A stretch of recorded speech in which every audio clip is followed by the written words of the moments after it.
The Majority Report with Sam Cedar. It is Thursday, August 2nd, 2018. My name is Sam Cedar. This is the 5-time award-winning Majority Report. We are broadcasting live, not from steps away from the industrially ravaged Gowanus Canal in the heartland of America, downtown Brooklyn, USA, but instead from what looks to be an airport hangar in New Orleans, Louisiana. It's actually the exhibit hall in the convention center.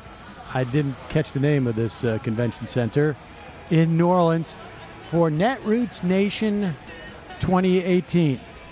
And on the program today, we will have different guests whose names we will reveal on a need-to-know basis. Also, of course, back in Brooklyn, Michael, Matt, Brendan. I think Jamie's out today, or is Jamie in? We'll find out. You're going to see. We'll find out. It'll all be revealed in due time. You never know. On the program today, we'll talk a little bit about the news as well. But the news has stopped because we are all now in Louisiana. And later in the program, I'm anticipating Dave Weigel coming and sitting down today, Congressman Tim Ryan, and then we have a bunch of other people, hopefully. But first, I want to go immediately to our first guest of the day, RJ Eskow. You know him from the 0 Hour, maybe other places. But RJ, welcome to the program. Thanks, Sam. Great to be here. Good to see you again. Now, RJ... and Matt, if you could cut out the music, I'm still getting a feed on that. So, RJ, you are the perfect first guest to kick this off. This is now got to be what, like the 11th year for Netroots Nation? More. Maybe 13th. I don't know. I haven't been counting, but I would guess it's up there around 12 or 13. And this is the first one I've been to since Detroit in 2014. In 2015, of course, was the year that I think people most remember for Bernie Sanders and Martin O'Malley being interrupted in their speeches. Right. I don't know if people remember Martin O'Malley was interrupted as well, but, I mean, he did his best. And by Black Lives Matter, right. Folks. And so, all right, give me your sense. Obviously, a little bit early. To assess this, but give me a sense of just broadly, how has Netroots Nation changed from back when it was yearly co's? This came out of the daily co's community, and after I think 2 or 3 years, they called it Netroots Nation. How has it evolved? Well, first of all, when it began, it's important, I think, to remember that blogging was the social media of the early 2000s. It was pre-Twitter. Facebook hadn't started to take on the role it has today.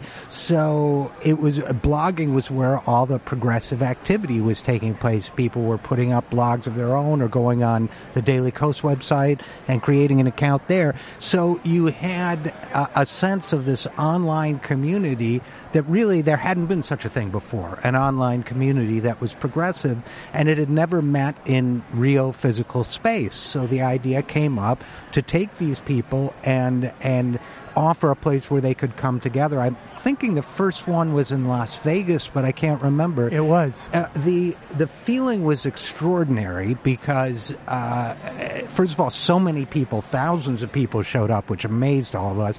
Each of us in our separate rooms thought we were an isolated sort of anomaly because we didn't know anybody else doing it. And secondly, so many people, I never used the pseudonym, but so many people were Blue Meteor 98 or whatever, that there were constant encounters. Oh, you're Blue Meteor 98. Right. I thought you'd be taller, that kind of thing. And so there was a great kind of joyful sort of counterculture feeling to it. And those were the Bush years, so everybody was kind of unified in their hatred of Bush, and most people in their opposition to the war, not everyone. But then it evolved over time into something of a professional gathering of people who worked in democratic politics or activism, a lot of people who did it for a living as opposed to secret avocation or whatever. So it had that period. Now I think it's looking to find its identity in the era of Trump, and we'll see how that shapes up. But, I have some thoughts on that based on what I've seen so far, but we'll have to see how do share. Well, I think my initial impression right now is that Democrats in particular were bitterly split by the Bernie-Hillary primary and divide, and continue to be very split by the left, quote-unquote left, solid left versus the Hillary folks or the establishment folks. I think that's very real and painful, and it seems to me that the organizers have made, perhaps deliberately or perhaps just chance, serious efforts to avoid that, to stick with topics that nobody would disagree on, helping... You're talking about in the context of, panels and whatnot. Yeah. And so I think we'll have to see how that is there. I think the question that we'll have to look at over the next 3 days is there a neutral space where the different factions of the left can come together and agree on some things and organize together. And there's a mix of speakers too, I've noticed. As I was going down the list of who I wanted to talk to, there are, sort of mainstream, sort of establishment style Democrats, and then you have obviously AOC is going to be here, and right. She's, I think she's smart to come. They're smart to have her, right? That energy is both effective for both, I think, parties to that. It's interesting. People should know too that in the past, Netroots has been the most, I guess, accessible conference where future presidential candidates will show up, right? I remember being in breakout sessions with Obama in 2007. Right. And everybody came that year. Everybody came. It'll be interesting to see, Well, we're getting Kamala Harris this time, Cory Booker. I'm trying to think who else on the presidential prospect list. Well, Tim Ryan may be sitting down with me shortly, and there's been talk that perhaps he's interested in running. It's interesting too, the relationship to the party, because it's very hard, and RJ, and I imagine we've talked about this before, but it's very hard for me to explain to people under the age of 35 in many respects, maybe even 40 at this point, how much change there has been within the context of the Democratic Party in just 10 years, it feels like, where Daily Kos, the Democratic Party was nervous about Daily Kos or Netroots Nation because not ideological, but more because they represented, I guess it was branded as people power, right? There was a chance that the power would be wrested away from the established, ossified Democratic machine, as it were. Now, the irony is that machine has stayed in place, to a large extent, right? It's almost the identical leadership that we had at that time, And but yet now the split does seem to be more ideological, or at least articulated that way. Well, it's a great point, and it's got so many dimensions to it. I think one of their areas of reluctance was just the uncontrollable, anarchic-seeming nature of it, right? That these were people that were unconventional, a lot of them, and didn't fit into the political world. They didn't know what they were going to do next, or what crazy thing they were going to do or say. Not even ideological, but just uncontrolled. That's gone away. I think to a certain extent there's been some co-optation of certain elements of the Netroots into the establishment Democratic Party. But I also think now we're in this interesting phase where the establishment is moving to the left. Every single Democratic presidential hopefuls so far has signed on to Bernie Sanders' Medicare for All bill, for example. There's just this. So we're in a real state of flux right now. It's a very, very interesting time. Yeah, very interesting time. And all right, so let me ask you. Now we've gotten the sort of the broad strokes of this place out of the way. I think a lot of folks, obviously. I get the sense that there's a lot of people who've come back to this, like myself. And I think part of it is because of that notion, like everybody's focused on what's going to happen in the fall in many respects. Yeah. I'm interested to see, what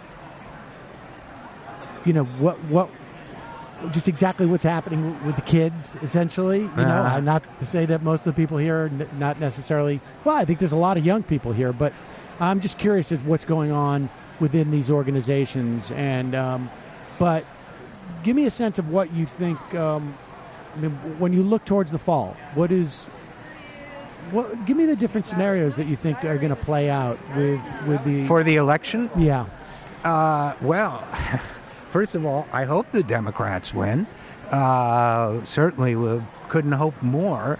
I don't consider it a sure thing, by the way. And that's partially just because of the uncertainty of politics, partially because the national mood right now is very hard to read, and partially just a knee-jerk response that when Democrats get confident, I get nervous. I've just been programmed that way for 25 years. Right. But all that said, assuming they win, everybody will be trying to take credit for it. The left will say it was the insurgence of new young left energy. The establishment will say, you see, people really don't want the change you lefties are pushing for. And the infighting will go on. Right. And if Democrats lose, the infighting will really go on because everybody will be blaming everybody else. So Eskow, you heard it here first. Eskow's prediction for 2019, whatever happens in November, more infighting. How does that get impacted? The Senate feels like it is more possible for the Democrats to win the Senate now than it probably did 6 to 8 months ago. But for Bill Nelson, who apparently is just so confident that he doesn't have to do shit in his mind. Excuse my language. But what about that the Eskow theorem if the Democrats take the Senate? In the House, I can see it, but it almost becomes the potential for there to be real fights if they take the Senate seem even greater, right? Because there's then they have to do stuff. Actually, exactly. Right. Then who? Of course, Nelson.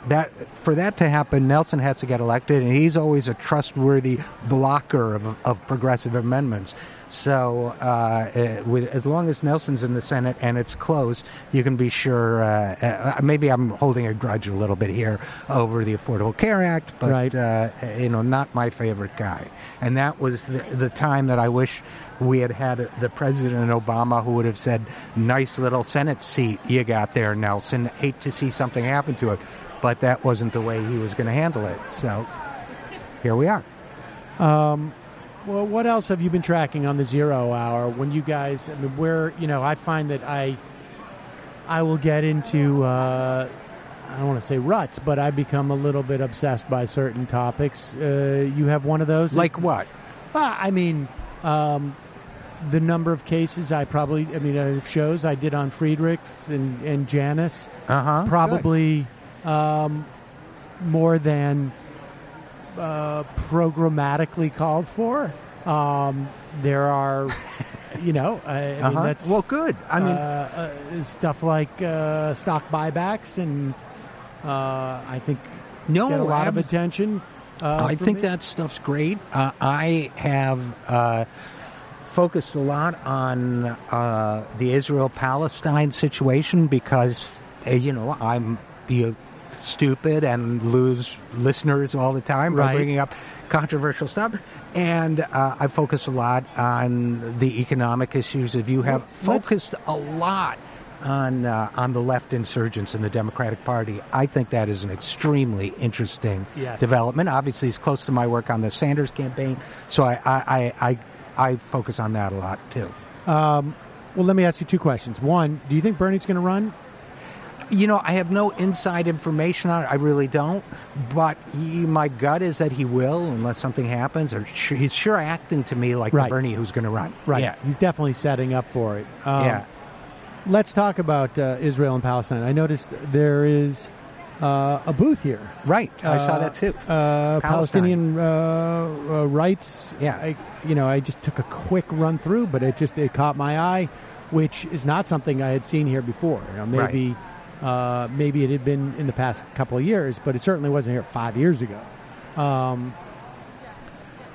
Obviously, the Israelis just passed what I think most people would characterize as an apartheid bill. Yeah.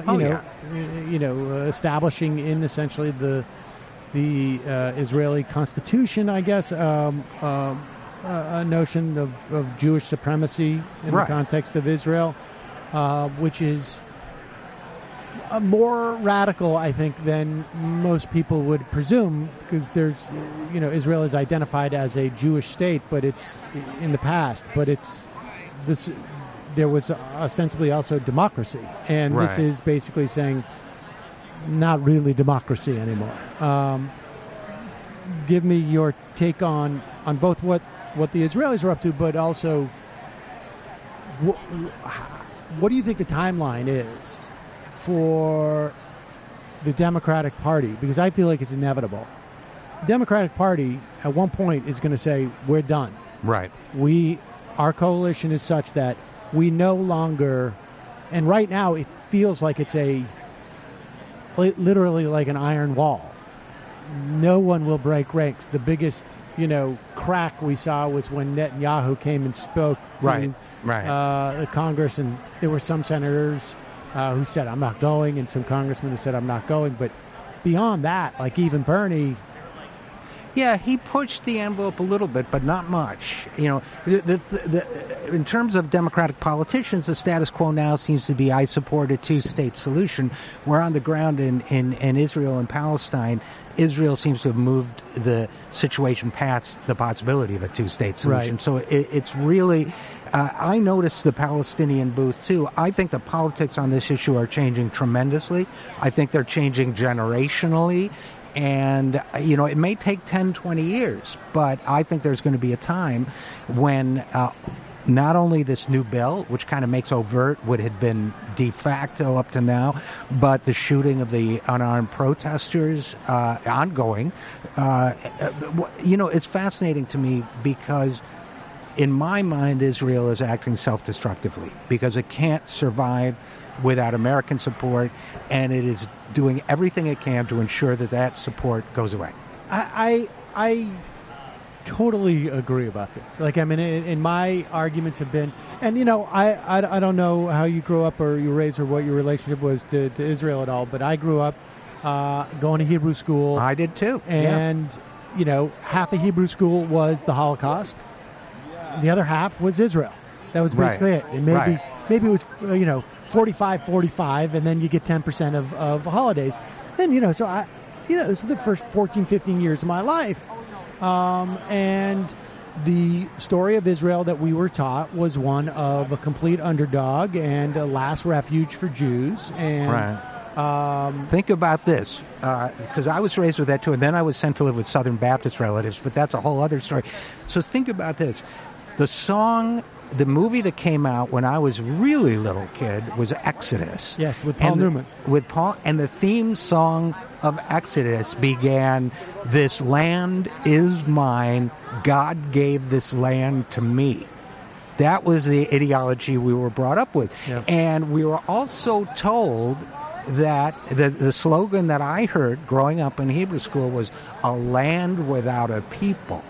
for a people without a land. See, what we were told was it was empty desert. Nobody lived there. Somebody tweeted out that saying, a land without a people, the other day. I'd forgotten about it, with a picture of Haifa in 1930, the port of Haifa just filled with buildings and boats and cars, and a land without a people. So we weren't told, well, sorry, we got to move these Palestinians. We were just told they didn't exist. Right. And you and I remember, because it was not so long ago, like a couple of years maybe, when it was absolutely off limits to talk in any way about Palestinian rights in certain circles, including Democratic Party circles. Yeah. And I think the politics of the issue are changing radically. I think the booth is a sign of that. I think the open debate is a sign of it. I think there'll be some hiccups, some pushback along the way.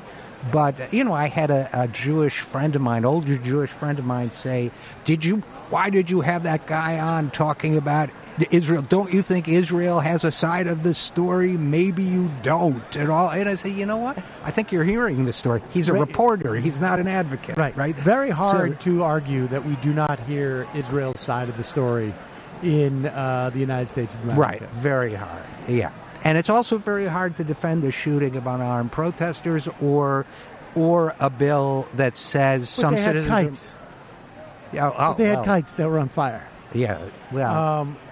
I agree with your assessment, and I have this argument when I get into arguments with folks like that who are and I genuinely believe this, that by the U.S. now not functioning, I don't know that we ever did this perfectly, and I don't want to even overstate that, but there was a time where the U.S. was contained the worst impulses of Israel. Right, absolutely, yeah. And sat on them. Right. And that ended, it seemed to me, during the Bush era. Yeah. And Obama tried to walk it back, but it may have been a little bit too late. Right. And he could have tried harder. And he could have tried harder, but he just wasn't going to expend that effort. Right. The problem is, I agree with you. I think Israel is on a suicide mission because they will lose American support. It will take a while. The Democratic Party, I think, is probably no more than 5 or 10 years away from basically saying, fundamentally against giving aid to Israel under these circumstances, right? Where we're going to be in a similar posture as we were to South Africa. Right.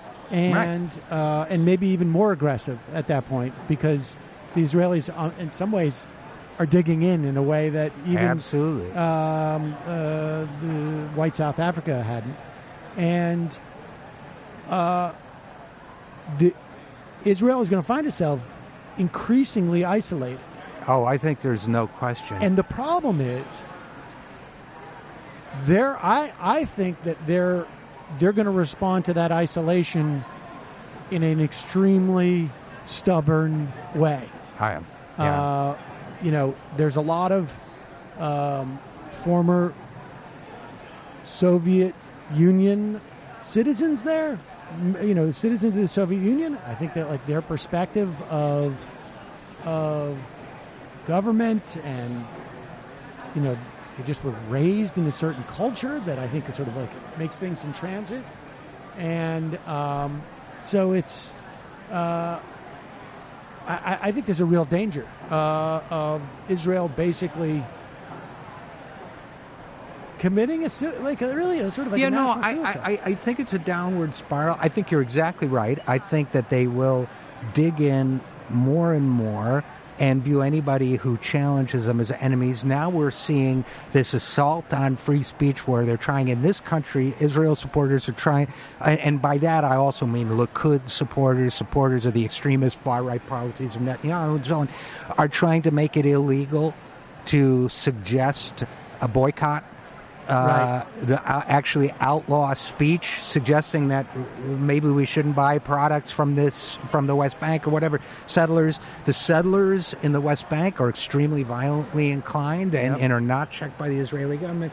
So I don't see and this older person that I was telling you about, who said, I said, if you're concerned about the survival of Israel, you ought to be with these people pushing back, because I don't see it working out well right now. Yeah. Well, it is encouraging to see it being uncontroversial to have a booth here supporting of Palestinian rights. I mean, I look around and most of the booths are like almost the ones you would see at like a trade show. Like, right. Here's a way of using, text messaging to reach your membership. I mean, it's really geared towards people who work at these. But there's a couple of issue booths, and then some meme booths and T-shirt booths and whatnot like that. But it is fascinating to see that here. But where can people listen to the Zero Hour? I'm so glad you asked that question. This is thezerohour.com. You can go and subscribe to our podcast. We're on Free Speech TV. We're on the air in multiple cities, Chicago, Minneapolis, New Orleans, etc. And we are also on iTunes, The Zero Hour with RJ Eskow, Eskow. RJ, always a pleasure. Thanks Same so here. much. Good talking with you. All right, folks. RJ Eskow now joining me. Just landed in New Orleans, ladies and gentlemen. He is making his way over here. Still adorned with luggage. Wow. Just came right in from the airport. Yes. Just literally disembarked. Dave Weigel, Washington Post. The national political correspondent. That seems right. Yeah, I did get off a plane, so let me shake off the jet lag and tiny bottles of things, and I think that's accurate. And where were you coming from? Just from D.C. Okay. The home of the grassroots. Yeah, exactly. All right. Well, let me go over. Let me just do the obligatory sort of retrospective on Netroots. Yeah. I know you literally just got here, so you haven't taken stock of what's going on here. I know you went to ones way back, right? Oh, yeah. I skipped a couple, but I've been coming since 2007, basically. Yeah. And tell me your perspective on it, because at that time you were writing for. It was Reason, the libertarian magazine. You were. And actually, the first one I kind of just went to on my own vacation time. I just was interested. I'm not sure I wrote a story about it. I just wanted to meet people and talk to. I ended up writing a couple things, talking to candidates. Remember, there was at that point an effort. Marcos was part of this to convince libertarians to vote Democratic. Yeah, they had a couple forget that he was going to write a book. Libertarian Democrats. Yeah, about libertarian Democrats. Absolutely, which is not coming back the way maybe it should. I came there and wrote political stories, and then 2009 went to Pittsburgh, which was I think that's still the only one I've been to where Democrats ran everything, and everyone was really miserable. Everyone was unhappy in Pittsburgh. I was at the ones where I think 2011 in Minneapolis, where the last year that Right Online, the Coke thing, was next door. That's right. And then I think I've basically been coming since 2013 every year. And the mood has been shifting. There was a period, frankly, the blogs that founded this thing, many of them don't exist. I'll often make a reference to MyDD, and like 6 people on the internet understand what I'm talking about. But it's become an activist convention. And for a while, from media terms, for a while, there'd be Netroots where I was listening to a speech in the main hall, and there were like 3 other reporters in the room. I think it's bumped up since then, because the left is interesting again for people. I think that's true. I've seen already more reporters here than I anticipated. Yeah. Some outlets, I think I'm the only person from the Post, but I know like BuzzFeed sent 3 people, and a couple TV networks sent people, and there's a lot of the left. Stein here. There's a lot of we've talked to literally every voter at a diner about why they love Trump. So it's time to start talking to the other people. What do you think explains that phenomenon? We look at the mentions of Democrats and Republicans in the Post and the Times, completely unbalanced. When Democrats were in power, all the Sunday shows would have Republicans on because the Republicans are out of power. Right. You don't see that dynamic flipped? Maybe a little bit has changed, but it's not as stark. It's not. Well, I don't know. I think at the Post, I've been given this free rein to cover Democrats, and the stories get published. And I wrote a profile of DSA that was on the front page a week ago. I think print has been doing a better job.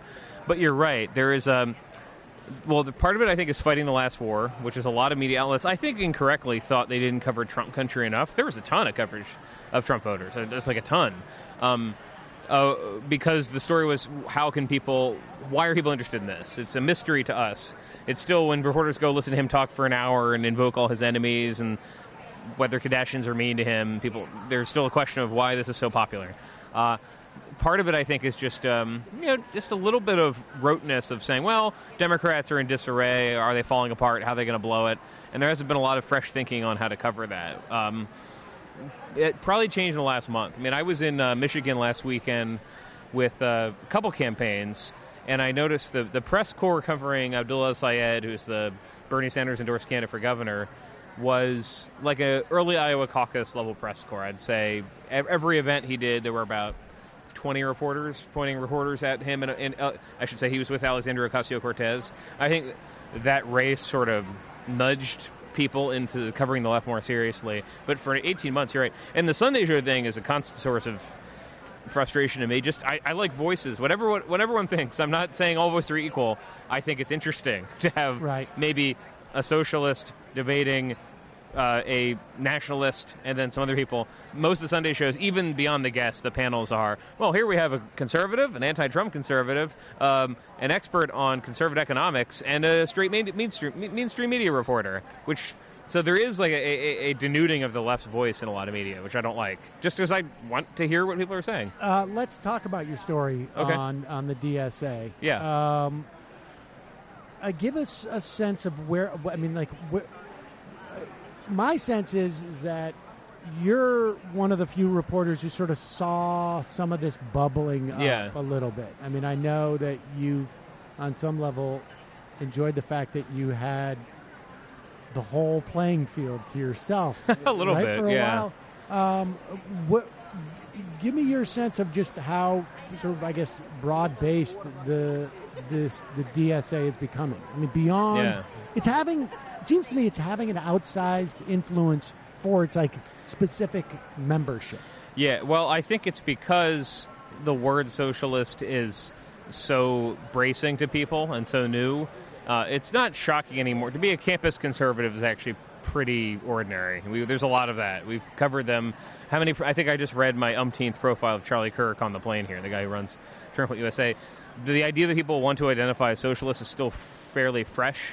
And for that reason, they're getting a lot of attention. You know, the Working Families Party, just saying the name, you have to explain what it is, how it's not a political party in all places. Center for Popular Democracy also has lots of words in it.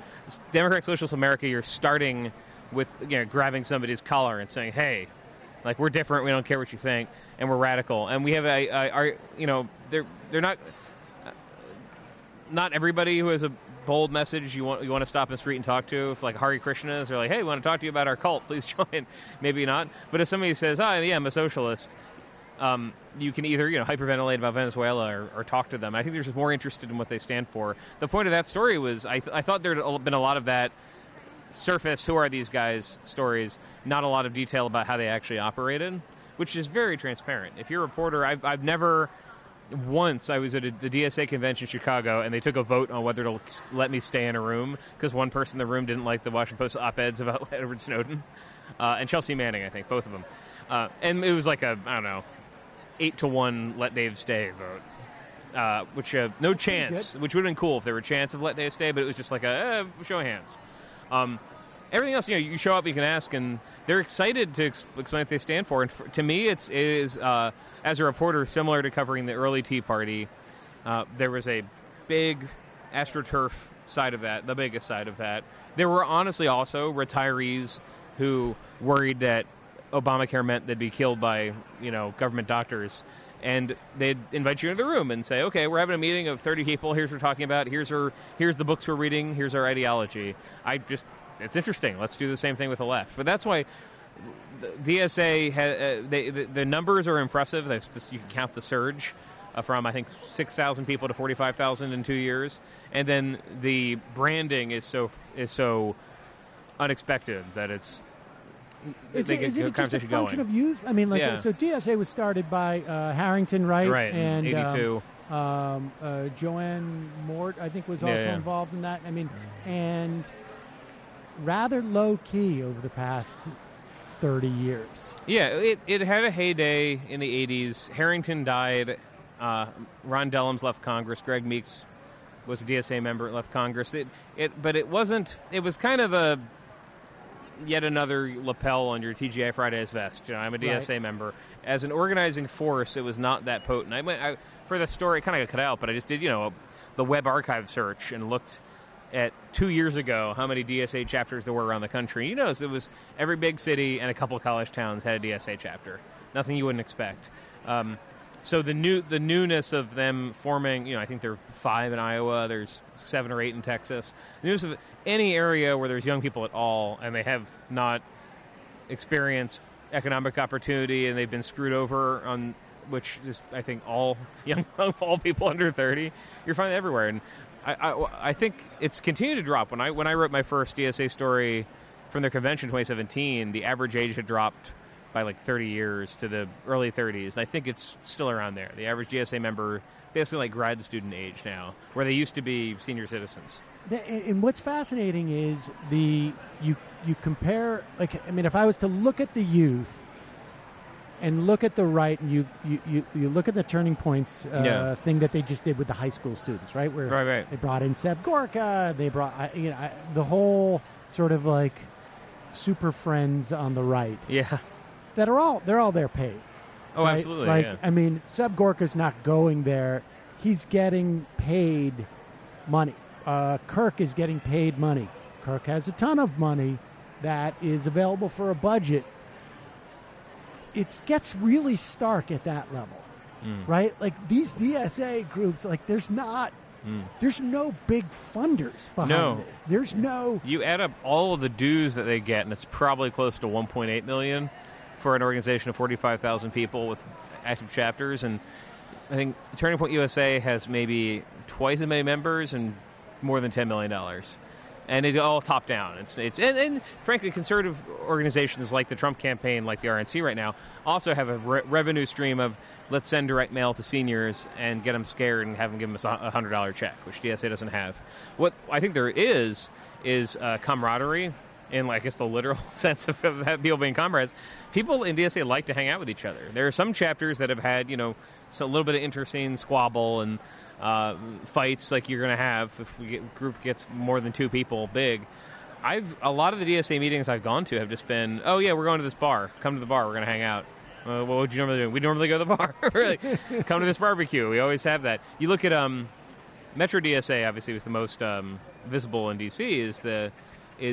You look at their events page. It's like every night you can do something. Not that you need to. Not that you're being drilled and conditioned. It's just, if you want to hang out at this thing, we're going to go to this baseball game. And the direct actions, which I actually got some angry mail because people thought I was endorsing them. I said, it's been a good summer for DSA. They made, in space of 5 days, they heckled Kristen Nielsen out of a restaurant and won this election. People saying, were you rooting for that? And I was like, no, I'm explaining through these members' voices is that heckling and no platforming people is part of the camaraderie. And I remember Josh Androsky from the LA chapter was saying, well, once you've locked arms and blocked the mayor of LA from leaving his inauguration party to protest his homeless policy, you're going to want to get a beer after. You're going to be friends with those people. That's definitely part of it. It's interesting because out of Netroots, 10 years ago came that whole liberally drinking. Do you remember that? Drinking liberally, yeah. Drinking liberally, and the theory was the same, right? You got to build up, to some extent it was, we don't have unions anymore. Right. We need to build up relationships, social relationships. This is sort of putting the politics first and the socializing around the politics. Yeah, totally. Versus the liberally drinking, which was we're going to do a social event and bring people together. It's just, it's just interesting for me to see that difference. And it's how it's more of a lifestyle, and it's also much more interactive. Just like Netroots is more interactive. I mean, you were talking about the Sebastian Gorka and people lecturing college students. That what I find, maybe it's I've like said Comic-Con. But things, right? it is in the literal sense that Comic-Con now is a lot of let's all wait in line, go to this big arena where we're going to see like 30 seconds of clips from the new Marvel movie. I found that conservative events, and this is a generalization from 12 years of covering it, they generally, even if they skew young, that one skewed young, even if they skew, especially if they skew older, it's a lot of, we're having a conference, come to the auditorium from 10 a.m. to 4 or 5 p.m., you're going to hear speeches. This Netroots, the longest run of speeches is what, about 90 minutes, 2 hours? Right. It's a lot of, all right, here are these people. If you want to heckle them. Please don't, but what are you going to do? And then go hang out, go to a panel, go meet people and strategize on your own. It's much more independently directed, which has always been a Netroots thing, and I think that's helped it kind of thrive as some other, but left and right. I mean, that old Coke Right Online conference is basically down to 6 people in a phone booth now. I mean, explain that was a conference that would shadow Netroots Nation, and I just remember Breitbart. It would basically be the way for Breitbart to show up. Yeah, Breitbart would show up and give like a 30-minute speech, and then bust through the door. But everyone else, like Louis Gohmert, would show up to that thing. No matter, he would fly from East Texas to wherever they were having the trolling convention, and that was also directed to. It was like 10% direct on here's some techniques that you can use, and 90% here is like the I will say 2 minutes, like not indoctrination, that's a super loaded word, but basically that. Here is stuff to believe. Here's stuff that it's a little bit familiar because you've seen it on Fox. We're going to give you more of it. Here, the only thing, I mean, your show, TYT, a little bit of Chapo. There's like some samizdat liberal media, but nothing that really captures what you hear here. Yeah, let me just ask you about this in terms of about that question, because Sure. Someone interviewed me recently from I think it was Who, What, Why. Do you know that? Oh yeah, I've heard of that. But that mental process that you just had to go to, Yeah. Oh yeah, I've heard of that. Yeah. If I was doing this on the right, Yeah. you would know all the publications I said that would just called me for an interview, and really the interview was just about why don't you guys get any funding? What do you, having traversed, because you've traversed a certain ideology in terms of your reporting over the past dozen some odd years. What do you make of that? What do you make of the fact? I mean, I'm fine. Yeah. But what do you make of the fact that on the right there is this sort of seamlessness between the sort of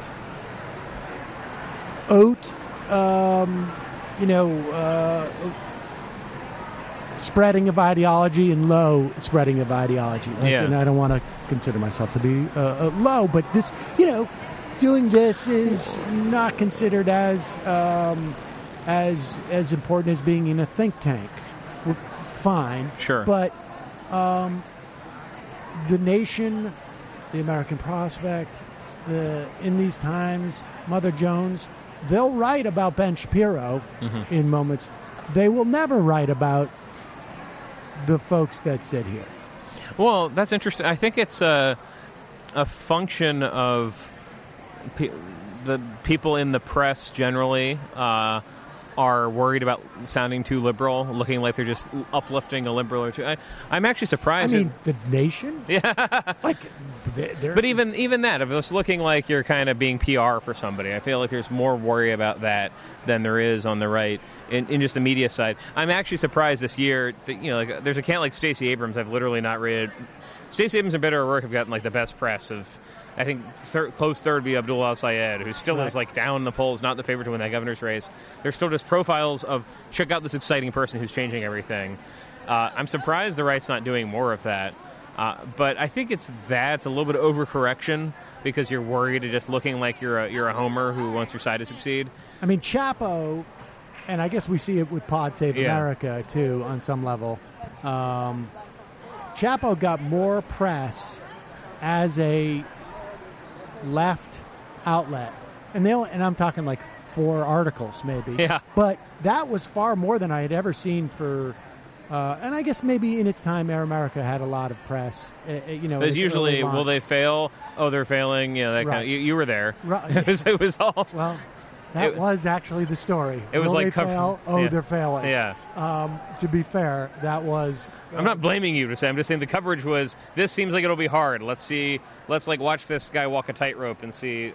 But pay attention when he wobbles. Yeah. But it's sort of surprising to me there aren't more stories about. Even like the Chapo individuals, because they're a pretty big story. I'm surprised, though. I always ask people who do not super closely follow politics. Like I'm in a state where I'm talking to voters. I'll notice if somebody has a Pod Save America or a TYT shirt. Those are probably the most common. Right. Here, I listen to liberal media, things I see. I'm surprised many people don't actually know what Chapo is. There's super fans who have their merch, and I'll talk to people who are very left-wing, and they're like, oh, yeah, I heard that, I guess. And they haven't really been clued in. Well, it's YouTube. Yeah, it's YouTube, yes. YouTube has a far greater reach. Okay. So that's my theory. It's just that if there are 20,000 people who are supporting Chapo, and if they get, I don't know, 60,000 downloads per episode, the universe of people who sample it is smaller than on YouTube. Because, we're getting 5 million views. They're not all unique views on YouTube. And, we're still a podcast business, but 5 million views on YouTube, the number of unique people involved in that is necessarily going to be higher. Mm-hmm. And so, and the visual thing, I think people associate more. That's interesting. But TYTs, you go everywhere. Anybody who's at random, it seems to me, has a lot of, TYT has been able to sort of reach a lot of different people. It's the one that has, yeah. And they have a lot of original reporting, which I think stands out. But their reporting, I'm kind of laughing because you sometimes hear about, you'll hear like a right-wing YouTube person, call herself investigative reporter because she goes and yells at people on camera. Right. Yes. But I mean, the TYT kind of reporting is just, they've done, and The Intercept has done a lot of, hey, there's a candidate running. Will they win? They're interesting. Let's do like a 30-minute interview with them, which is actually extremely bold and new. It's not, will this person, because a lot, I'm always, everything to me comes back to this mainstream media perspective, is what I know. A lot of it is like, okay, they're running. What does this tell us about the future of the party? What does this tell us about whether they can win? What does this tell us about 2020? Whereas the new liberal and left-wing media is just person seems cool. Let's just have them on for an hour to talk about healthcare. Like interesting. The ideas on some level are interesting. The right doesn't do that as much as they could. I think Fox has kind of brought the whole thing down with it in terms of ideas and focus. Just Fox is beyond the hits being short, beyond them being 5-minute hits. They're all outraged the day. Here's what Hillary Clinton did. Their business coverage is just tax cuts are great. There's not much investigation. And there's a sort of coverage that I forget who used the term first. I borrowed it. I call point and sputter, which is there's not really an argument. It's just like, but you're not allowed to. That's you can't do that. And that's like 90% of the Alexandria Ocasio-Cortez coverage. Like you've seen the videos where conservatives edit her to look stupider, and it's just them in the other frame. They literally don't want to debate the idea. They just say, but Venezuela, and that's it. And I think I found this in power, the right getting a little bit lazier, maybe a lot lazier about actually interpreting left-wing ideas. The media I'm in has to find a frame, so left-wing media's filling the gaps. Like, okay, well here's a giant profile of these. Here's what all these Black Lives Matter people stand for. Here's their agenda. You want to know the agenda? Here it is. They have not had to deal with, and people can get picky about exactly where these ideas are on the ideological spectrum.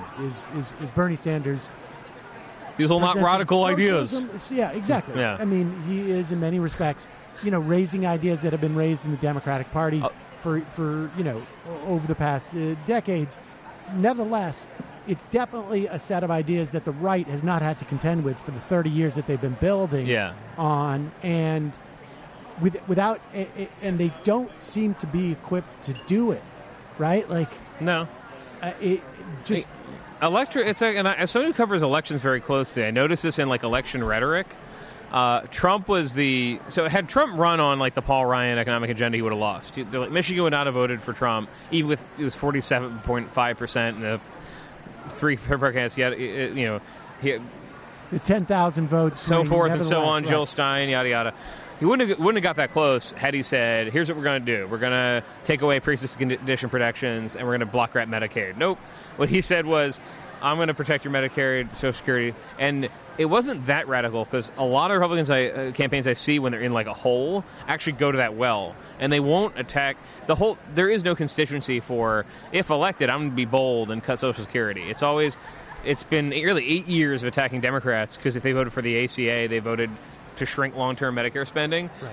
Probably the most popular October ad I see is Republicans saying such and such voted with Pelosi to take $800 billion out of Medicare. And I found the messaging against Medicare for all right now is not Medicare is bad. It's Medicare is great. There would be less of it if they spread it to these other people. So there's not at all an argument saying, you know what works? Markets. Markets are great. Markets are going to fix everything. Less for you, just going to spread it around. The only thing I think they've advanced the ball on ideologically is work requirements for stuff, which is, Democrat position is if you're alive, you should be able to get health care. If you're out of work, you should get benefits if you're disabled. The only thing Republicans have been kind of pushing is, well, yeah, okay, but you need to require you to work 60 hours a month or something like that. Right. But they no longer argue whether it should exist or not. And I think part of that is their media kind of, there's a little bit of it that just kind of chews its own tail, like the New Criterion and National Review and things like that. And then the big populist media, you can't be populist if you're advocating ideas that like 10% of the country wants. Now, why do you think that the weird thing is that I feel like the mainstream media, to the extent that there's one, does not appreciate that. Has not fully internalized that Republicans have given up, have ceded that ground. Yeah. Like they've ceded the ground on the deficit. Like there's, like occasionally you hear people say it, but like broadly speaking, it doesn't seem to be, there still seems to me, like I feel like if Donald Trump got hit by a bus tomorrow. Right. And Mike Pence became president, and Paul Ryan could articulate things that, boom, everything would just like snap back in place. Yeah. Like it would just happen overnight. And all of a sudden, everyone would pretend like Republicans care about deficits, really. Yeah. And they think the market is a better place. I wonder about that. I noticed that just in my industry, Ryan's reputation is really taking a hit right now. You mentioned his name, and there's a snicker that didn't used to be there because the guy did. How many awards has he accepted for being a champion of deficit reduction, all that? And he didn't. I think the debt will have ended up quintupling from when he got elected to when he's going to leave office. So there's more skepticism in the press. I think what there is instead is the constant desire to have everything, like a level, like you're building a shelf. And, okay, well, the right's doing this. What Democrats are doing must be the opposite of that. And I feel like Republicans have allowed the social spending, those sorts of things. That's left the plane because they're not fighting on it anymore. They are fighting on cultural issues, things like that. And you do see more media coverage kind of saying, well, less in the last few months, but the Mark Lilla thing of, well, maybe Democrats should admit they have a point. Maybe there's too much immigration, things like that. They moved the ball on cultural issues, what America should look like, not on libertarian economic ideas. They've kind of given up. The only libertarian ideas they're getting anywhere are marijuana legalization and not putting people in jail forever. Right. That's it. Like the economic ideas, which are coincidentally also left-wing ideas. And when it comes with, that's true. And when it comes to like Ryan's agenda, he will leave off, I think, with a reputation as a fraud. I'll use that word. Who didn't actually believe in the deficit. The idea that they've lowered taxes so much and that you can never raise them again, I think that's going to be tested, because this will be a couple tax cuts in a row that were not that popular, but a new and bolder Democratic Party that is not going to... I don't think you're going to have the same economic advisors you had with Obama, who were terribly worried about looking like you're raising taxes on the rich too much. Right. All right. Well, let me ask you this. I noticed the last couple of pieces you've written about special election in Ohio, Tennessee primaries. The GOP's moving to the right. Yeah. Well, that's all these candidates are running on work requirements, for example. It's like, and Tennessee's a great example where Republicans run everything. The current Republican governor is like conservative, but kind of maybe we should expand Medicaid, and his replacement in the primary is going to be far to the right. Yeah. What's happening in that Ohio special election? How important is that? In terms of a bellwether, I guess. It's a perfect bellwether, actually, because if the polls are right and the Republican wins by 2 points, it would be a swing and 10 points toward the Democrat, which I will tell you would be enough. The district it's this gerrymander that, this will sound great on the radio, but it's kind of the suburbs of northern suburbs of Columbus, where John Kasich lives. All country clubs. You drive from one country club to another, maybe like a gas station in between, and then up to Mansfield, Ohio, which is kind of poor, forgotten industrial town. Then the other direction over to Zanesville, which is another poor, forgotten industrial town. Those places got more Trumpy in 2016, and the suburbs got way more Democratic. Like Hillary won the Franklin County, which is Columbus. She won that blowout, biggest Democratic victory there ever. And so the race is basically, there's a lot of country like this because Republicans drew these maps saying, well, the country club, suburban mom, she's with us forever. Right. As long as we got all these types of white people join hands and vote for us. We're a big umbrella. Yes. We have both white people living up there and white people living over here. Both white and taupe. And so they know they're losing that section as bad as they did, maybe worse, in 2016. Like, the early voting has been 4-1 Democratic in Franklin County. It should be like 50-50. They might overcome it with the rest of the district. But like that's the bellwether is, if they blow it up in the suburbs there, even if they lose, the Democrats, even if they lose, that's a lot of the country that they win the election by winning. Does it help like a Heidi Heitkamp? Not really. Does it help the person who in like the Andy Kim in New Jersey, who has a lot of suburbs, people thought, maybe it's not on the map. That is has much less of a right-wing right-wing rural component in this district. So people are going to look at the suburbs. Like election night, Delaware and Franklin County.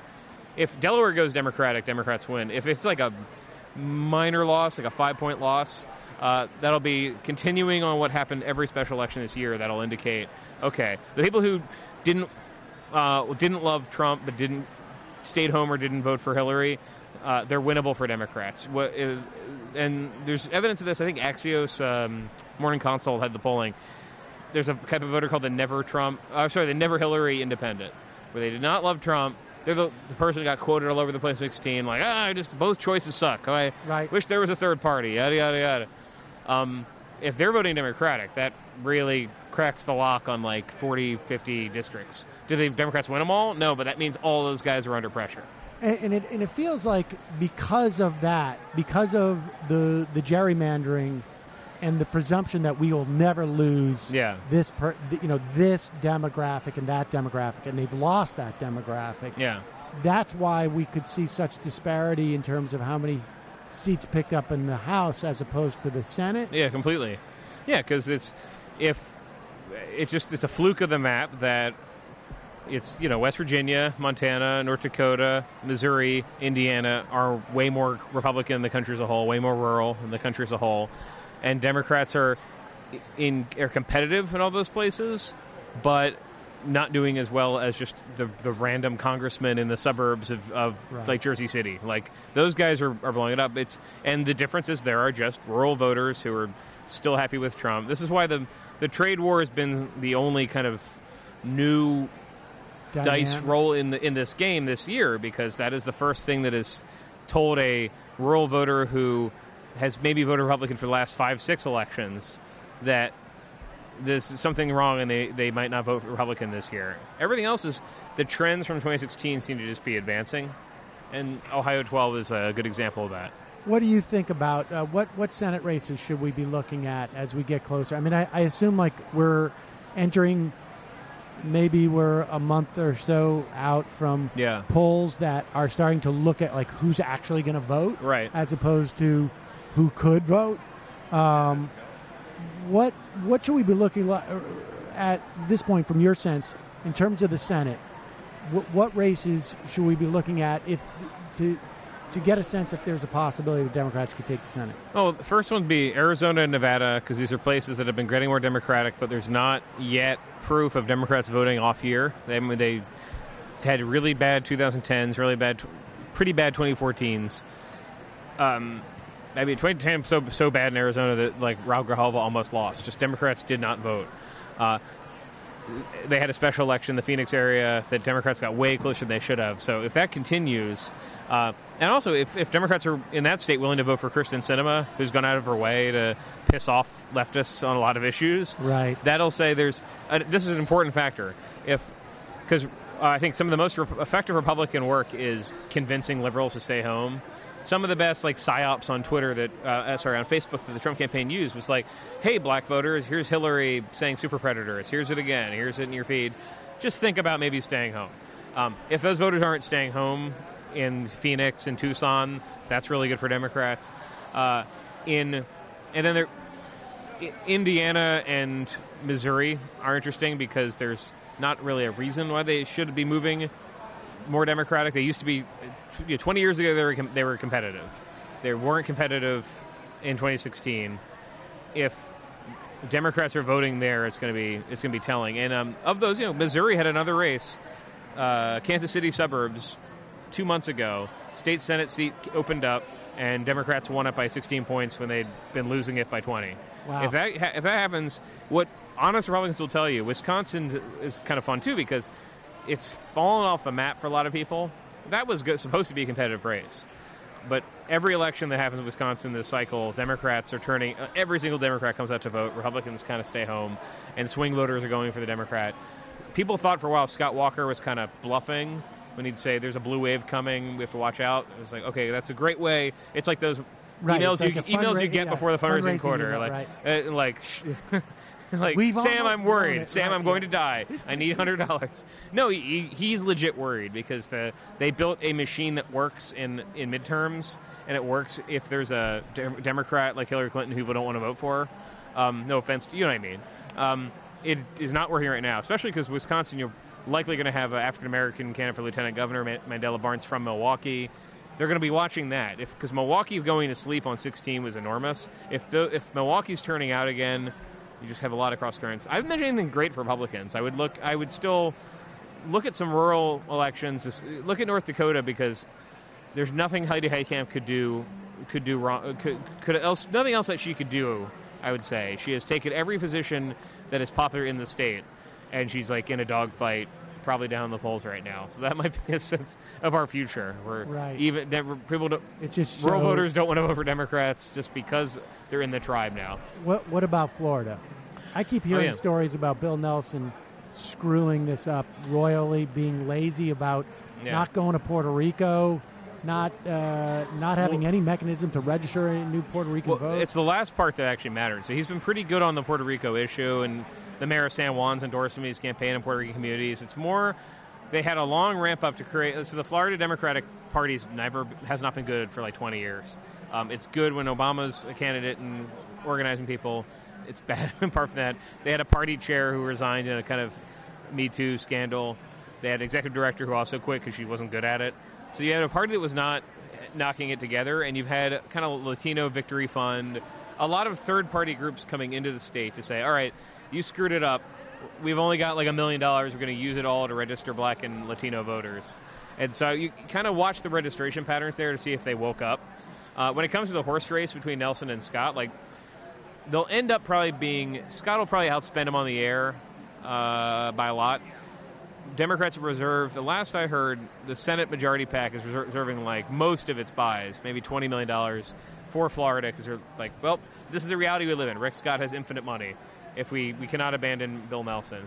Republicans have been telling themselves that they're going to cut bait on him at some point, just give up, because they did in 2016. Very different to give up on an incumbent senator who should be winning that against a Republican who has a ton of vulnerabilities. So I'd watch that, but I'd first look at the early voting for the primary, which is starting basically now, and the registration, because the Democrat registration has been falling off. I mean, Scott in particular has been taking measures to knock people off the rolls and purge them. If they're reversing that, then watch it. If they're blowing that, then yeah, they've not going to be a good election for them. You mentioned, like, just briefly, like that PSYOPs of Facebook. Have you heard of any?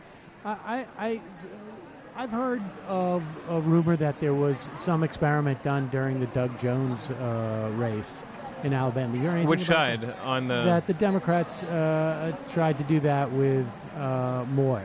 Now, obviously, they had that there was some... I know what you're talking about. I didn't see it myself. I was there a lot, and I didn't see it. I did see them doing, like, trying out new targeting techniques for black voters and only for black voters. That was very successful. I didn't see them saying... I mean, I don't think... Trying the voting suppression. I'm not saying they're all amazing people. I don't think the Democratic Party just... It would not be consistent for the people at the main party level to do things that would suppress votes. It would be a scandal inside the party in a way it's not for Republicans. So I haven't seen it. I mean, I don't want to miss it By if it happens. suppress votes, I mean just dampen turnout numbers. Just say, don't bother showing up. Right. Going on Facebook and just targeting people with anti-Moore messages, maybe. I don't know. I'm just curious. All right. Oh, a little bit of that, but not like your polling place has been moved. No. That's I think that's the thing they won't do. They will do stuff that's, hey, suburban woman who is pro-choice but hated Hillary. Here's a crazy Trump judicial nominee. Do you really want to vote for, Mike Brown to appoint more of these? I think they'll do that. I think it'll be maybe you don't like our party, but you should stay home. All right, last question, because you mentioned Milwaukee. Has anybody done, to your knowledge, a follow-up on that sort of often cited December 2016 Milwaukee piece where they went to, like, the barber shop and asked African-American voters, like, did you go out? And they're like, no, I didn't care. Yeah. That type of thing. Has anybody done a follow-up? Like, I don't think so. I would love to hear. That's a really good story for someone to do. What those barbers say. I was just curious. I mean, I've met... The non-voters I met who've come back out are generally kind of comfortable white voters who just thought the choices sucked. Right. I've not met black voters who felt there was no difference. I've seen no black enthusiasm for Trump compared to, they love talking about it, but I mean, in Michigan they might... Are you serious? Are you telling me that there aren't really... No. What? No, it's... Wait a second, because I follow Dave Rubin and Bill Mitchell, and between the two of them, the original Soul Brothers. Are you not aware of the change that is taking over in this country? The walk away movement from this bot to those other 5,000 bots. From 50,000 stock footage photos can't be wrong. No, I've seen very little. I was in Detroit for 3 days, which is very parachutey, but kind of an open secret there. Among no one feels compelled. No one feels. I mean, frankly, because I think Trump had an insight during the election that, hey, the unemployment rate doesn't mean everyone's feeling good. Right. Healthcare costs too much. You have to work 2 jobs, et cetera. So he could say that. They kind of forgot to keep doing that. They're just telling everything that the economy is amazing, and that does not resonate in a lot of places. Interesting. Well, Dave Weigel, thank you so much for sitting down with us. Awesome, thank you. Really you. appreciate it. Dave Weigel, everybody. What am I looking at? That's the camera right there. Oh, okay. I mean, is that a still photo? Is the guy just really... Matt never moves. I asked him, Matt, have you frozen? I think my camera's frozen. That's weird. I think it actually is frozen. Yeah, I was going to say, Matt really... It's like one of those paintings that follows you around a house. Super distracting to me if he moves. So I tell him for the entire show, make like a statue. All right, well, I'm going to go and he can't hear I got you. my stuff. I'm going to go... But that's a good idea. I should set that up. Need some... All right. Well, Dave, thank you awesome. so much. I appreciate it. I'll be here. I'll be in touch. Yeah, I'll be around the whole time. Okay, great. All right, folks. And for the time being, I think that is... I'm going to just turn down those other mics. And we did not get... hold on. My local producer, Scott Milliken, writing out important notice to me right now. Oh, hey, Scott. Amanda. Okay, great. You got someone terrific. now, Sam? Yes. Cool. Joining me now is the senior. You can actually say it on. Oh, I can talk. I'm bureau chief. All right, wait. Did I have the right microphone? All right, try it again. I'm bureau chief at HuffPost. Okay, so the senior bureau chief. Sure, we can be senior. Chief head of bureau chiefing, Amanda Terkel from HuffPost. Will you guys? How's Amanda sound? How am I sounding? All right. Okay, we'll bring her down just a little bit. So Amanda Terkel, thank you so much for joining us here. This is, I haven't been here the last 3 or 4 years, but I know you were like an early adopter. Yeah. Back yearly codes, I feel like. I was were you at the first one? In Vegas. I was at the first one. We were the first actual radio broadcast. Wow. There was no Radio Row. We were up in the skyboxes. Wow. You remember that? Up there? I'm trying to think. I don't remember. You weren't senior. No one was senior back then. We were all like, we were all the little vloggers. Yeah. I haven't been the past few years either. This is my first one in a while. Where were you blogging at that time? Think Progress. Think Progress. Yeah. And so why are you back? Well, this year, first of all, New Orleans is fun. Okay. That's actually part of the reason I'm back. But also, this year is another year when the Netroots, I think, is especially relevant. And there's some good people here, some potential 2020 candidates. Why do you think the Netroots are particularly relevant this year? I think there's just a lot of energy on the left that I feel like we haven't seen as much of in recent years. Especially, sort of the Netroots crowd. So, what do you think that's a function of? I think a little bit of it, was complacency for a little while. The Obama years, like there was Obama in office, that was great, but you just didn't find that sort of energy that you have now of people fighting against Donald Trump. And so, we see that not just here, obviously, but you see that with everyone who's running for office, and it's just. That's playing out as we're here. Everyone seems really energized about 2018 and 2020. Do you get the sense that there's the energy that's coming from, I guess, on the ground is starting to sort of create? Obviously, AOC beats Crowley, and it's going to affect the Democratic leadership. It coincidentally took out the youngest element of the Democratic leadership, which was like mid-50s. Do you think there's a sense, amongst either the Democratic leadership in the House and around it that it's like we need to figure out an exit strategy here?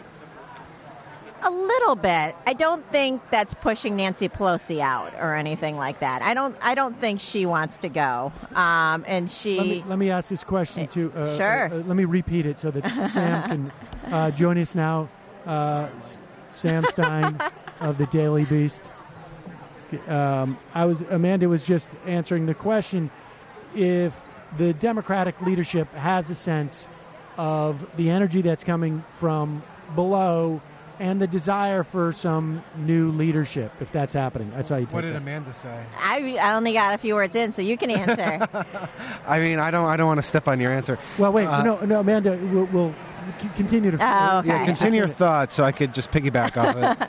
So I think there's a little bit of a recognition that the leadership needs to get more diverse, but also, and that includes in age and viewpoint, making sure it's more progressive. But I don't think Nancy Pelosi is planning to go anywhere because of this.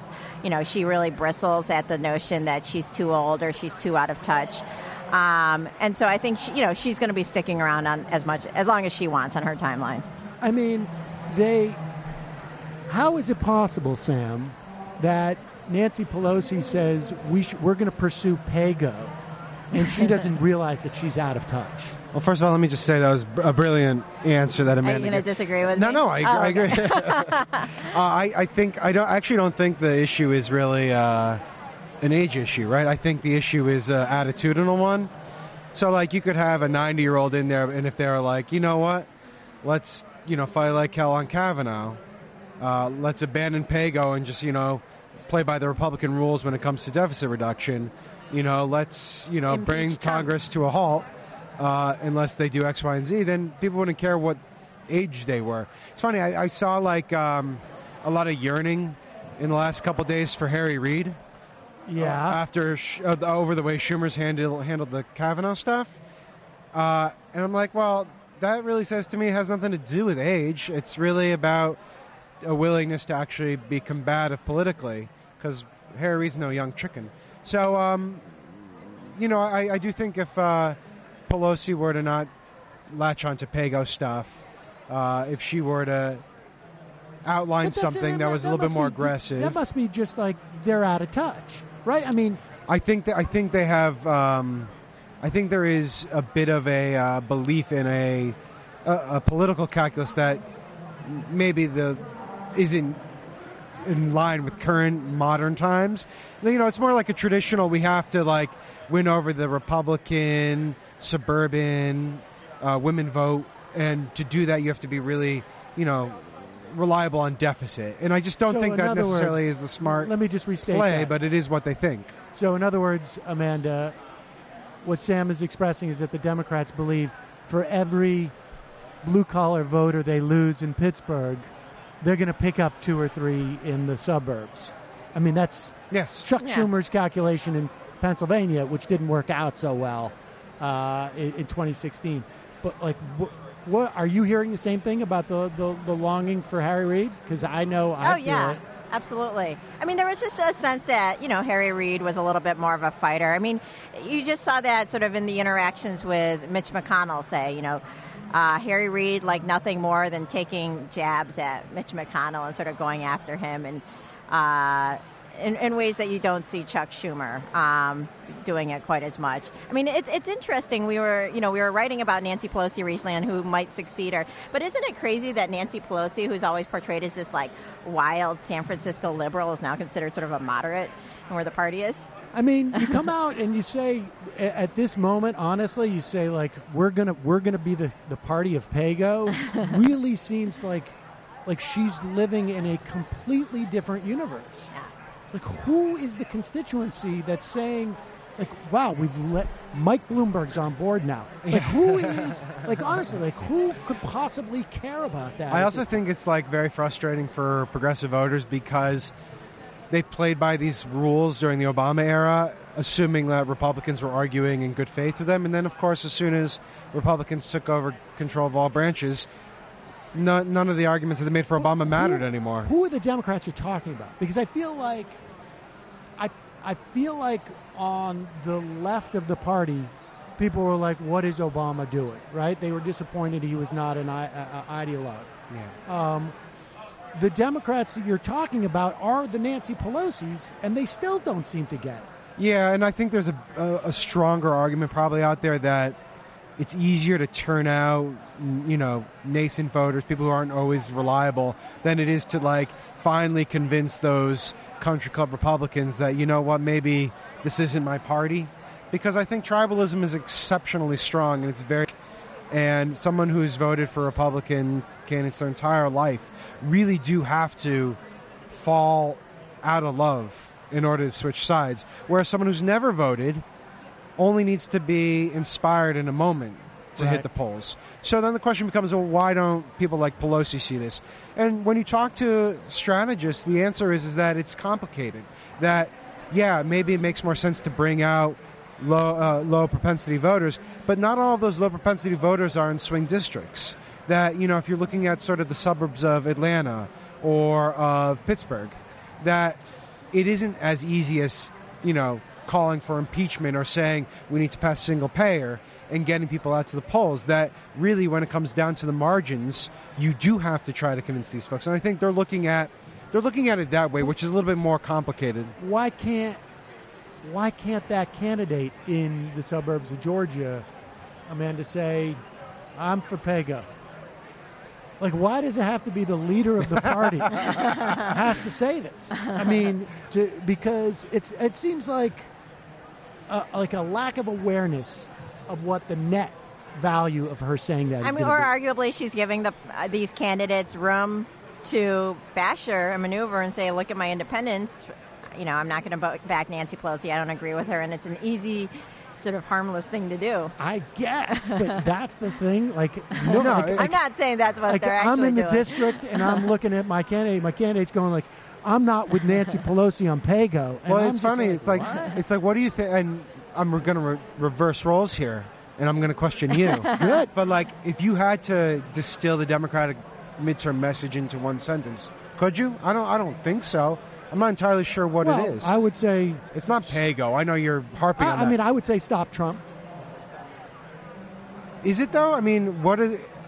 I don't think that's their main message right now. Well, I think their main message right now is like sort of a hodgepodge of, you know, restore health care costs, lower health care costs. Pelosi wants it to be culture of corruption stuff. Yeah. I don't know. I'm not even sure if Trump is the main feature in the Democratic midterm strategy. I mean, I don't know that it. I don't know if you're asking me what it is or what it should be. Okay, let's start with what it should be. I mean, I would say, I don't think you need more than stop the corruption, stop Trump. It's I think, a perfectly effective general thing for Nancy Pelosi to say. And then, as you get to each district, you interpret that as you want, right? Like you say, stop Trump means health care for all. Stop Trump means PAYGO. If you really that's yes, stop Trump's out-of-control spending. If you, I mean, you know, if you really think there's a constituency that is like dying to hear the words PAYGO, but the idea that Nancy Pelosi would get out there and say that is just, it just seems insane to me. Like, that's like when you go like, oh my God, where's Mom? Yeah. I haven't heard from her in like in 24 hours. Call the neighbor and see if she's like had an episode. Like honestly, like why in the world would you do that? And it just seems so far out there for me. I mean, I have my other complaints about the Democratic leadership, but who else? All right, so let me ask both you guys. For someone who is disaffected with Chuck Schumer being the Senate Majority Leader, do I have to wait until he retires? Yes. Yeah. Is that right? So. Yes. Is this it? I don't think he's retiring anytime soon. No, I don't think so either. No, you're going to have to wait. It is what it is.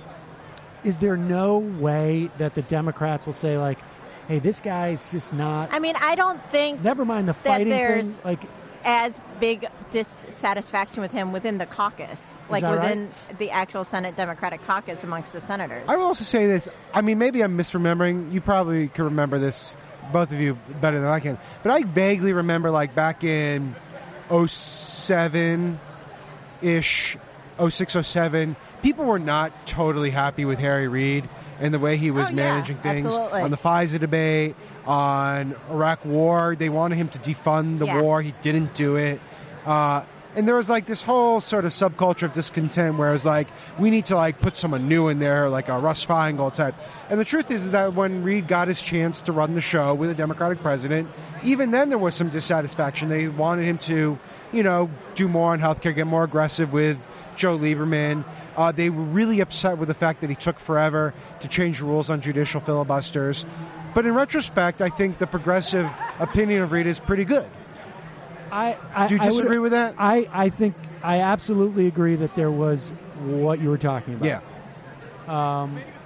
Chuck Schumer has a lot more to work with than Harry Reid did insofar as his caucus. You know, like he has no Joe Lieberman. No, he does not. He has no Conrad. Well, he's got Joe. He's got Manchin. He's got. Yeah. But Manchin's not like Lieberman. No. Lieberman loves sticking it in his party's face. Right. Manchin's just basically trying to survive in West Virginia. Right, West Virginia. Right? And Joe Lieberman was from Connecticut. He's like, exactly. And it just seems to me that Harry Reid may not have made the moves that I think that what was the left then wanted him, you know, these folks then wanted him to do. But Chuck Schumer doesn't seem to be doing.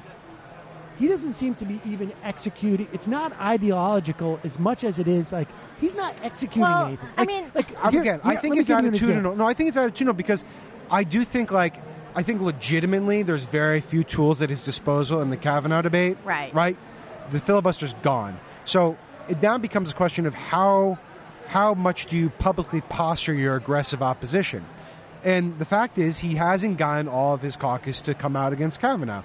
And he could put pressure on them to take a position, but instead he's doing the opposite. He's giving his moderates a lot of cover to say, well, I'm still considering this. And that is an attitudinal choice. And it's in part because, he feels like if he tells Joe Manchin, you got to vote against Kavanaugh, Joe Manchin isn't going to take, Joe Manchin doesn't like that. Heidi Heitkamp doesn't like that. And then if they vote against Kavanaugh, it's going to look like they're doing so because Chuck Schumer told them to. So he's trying to give him a little bit of space. I think this is why there's a lot more Democratic discontent with Schumer than Republican discontent with McConnell. Because when McConnell was in the other situation and Merrick Garland was nominated, within a day, he had secured commitments from everyone in his caucus to not even hold a hearing on Garland. And that was just like a type of discipline that I think a lot of progressives yearn for, and they're not getting. I can understand that Chuck Schumer, I understand that dynamic with Manchin. But what is he providing for Manchin and Heitkamp and Donnelly to actually oppose Kavanaugh? Like, where is the message that he's got two jobs, right? Job number one is I've got to give 30,000-foot cover for Manchin and Heitkamp and Donnelly and maybe McCaskill and, maybe less so McCaskill, but a non-ideological argument for why they should oppose Kavanaugh. I think that's why they're talking about health care so much. There's a huge non-ideological argument that there's a massive investigation that if you want to talk about, the Russians, like, there seems to me... I don't get this either. It's so crazy to me. They're not going to do that. It's the perfect non-ideological argument. So that Joe Manchin can be like, I'm voting against Kavanaugh because I'm tough on the Ruskies. Like, it is... Or just, how about even simplify it? I just can't vote on this nomination until Robert Mueller reports back. Exactly. Because God forbid Mueller comes back and shows collusion. It's just sitting there for them. Then you start to work on Collins and Murkowski in terms of like. But I don't know if that. I don't think that argument works on like a Manchin. Like Manchin thinks that the president should get to nominate a Supreme Court even justice one that's under investigation. I think so. I just don't think that works with Manchin. I don't understand why I don't play his card. And I remember I asked Durbin about it.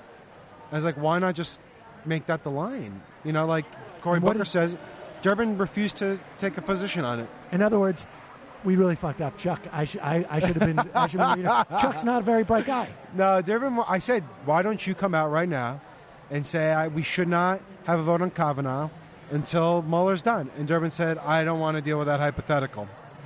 And I couldn't really understand. It's not a hypothetical. It's not. It's a question. It's literally happening. Amanda, let me ask you. Chuck Schumer, is he bright? What kind of question is that? I'm curious. Is Chuck Schumer bright? I'm curious. He's very bright. I think he's very bright. You ever talked to him? No, I haven't talked. He's very bright. All right. I have talked to him briefly, but I'm just curious. I was just laying out there. I mean, if it was well known that he wasn't. I'm actually surprised that there wasn't more progressive dissatisfaction with him until now. I always thought it was going to be coming a lot sooner. Let me ask you this: your assessment. You remember when we got to the big fiscal cliff, right? 2017, December. Everybody, you guys, I know, were both writing like in November of 2017. How are the Republicans going to get through the next month? They have to, pass a budget. The reconciliation bills are starting to run out.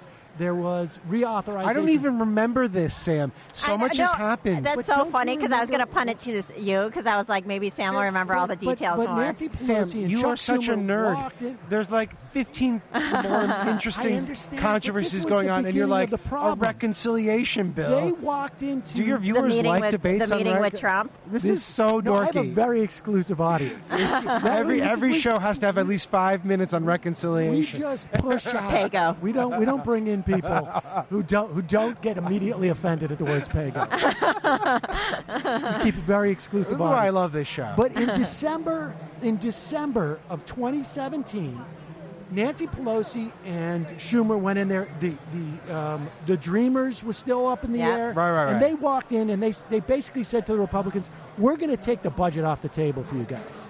We're going to make this, there's like, you got 12 things on your plate.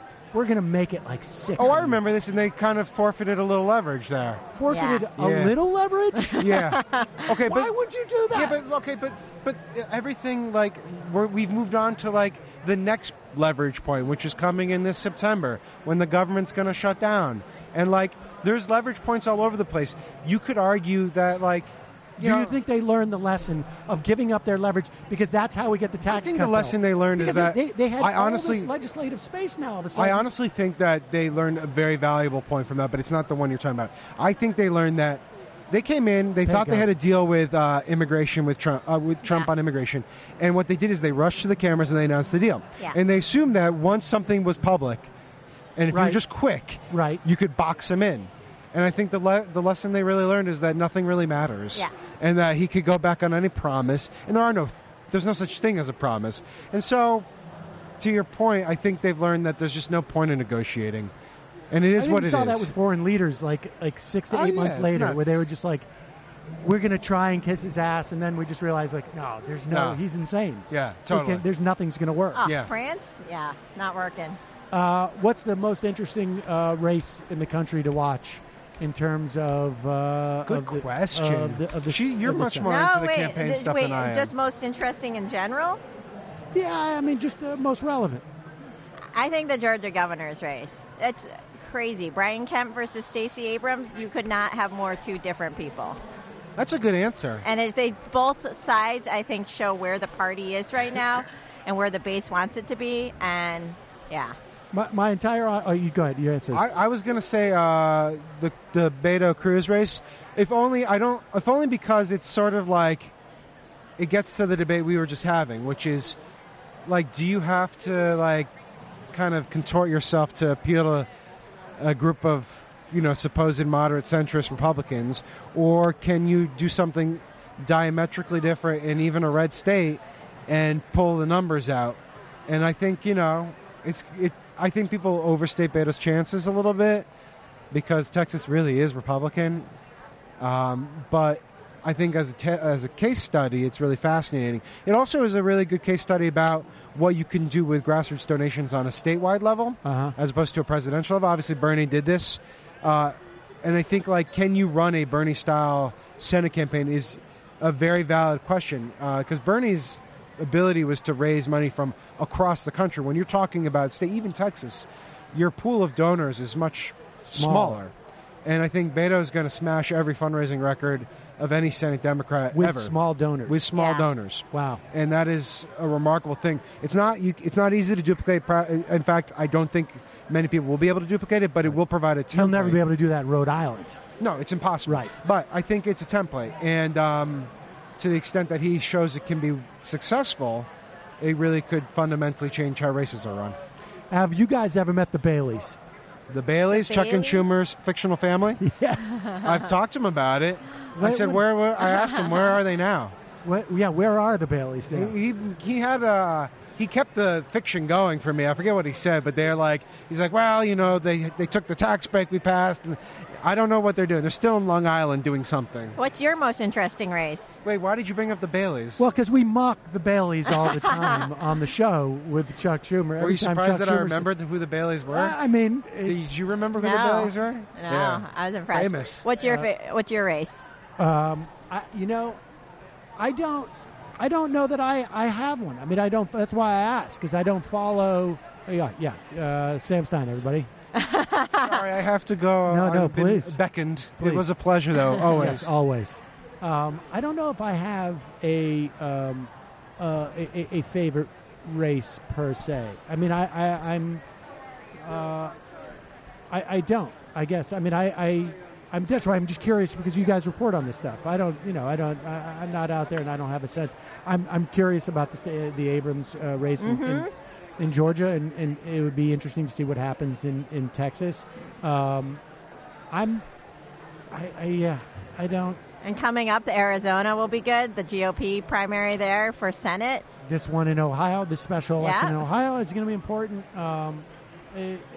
yeah, I'm curious as to what you guys. But here's another question I have for you. What is this like? How seriously are people in Washington taking Alexandria Ocasio-Cortez's win? Like, what? How much is that being interpreted? It's being talked about, but I think from a lot of the establishment, it's being written off as, you know,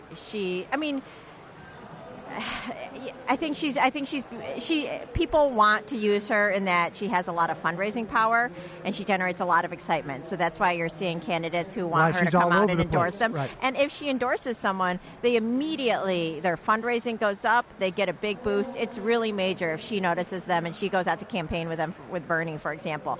But I think you're seeing a lot of people in Washington say, you know, you can't read into it too much. Like Crowley wasn't fundraising that much. The district isn't necessarily like a lot of other districts. Abolish ICE is not like a major thing.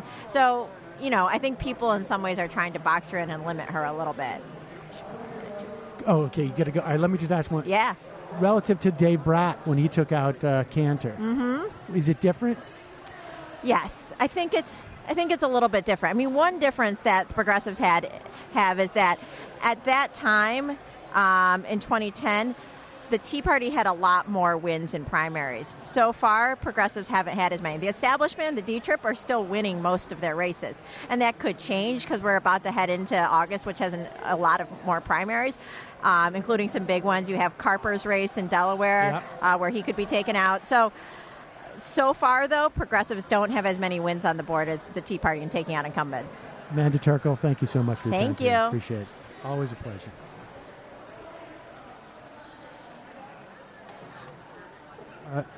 I just turned myself down. I didn't mean to do that.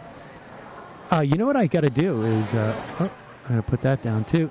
I've got to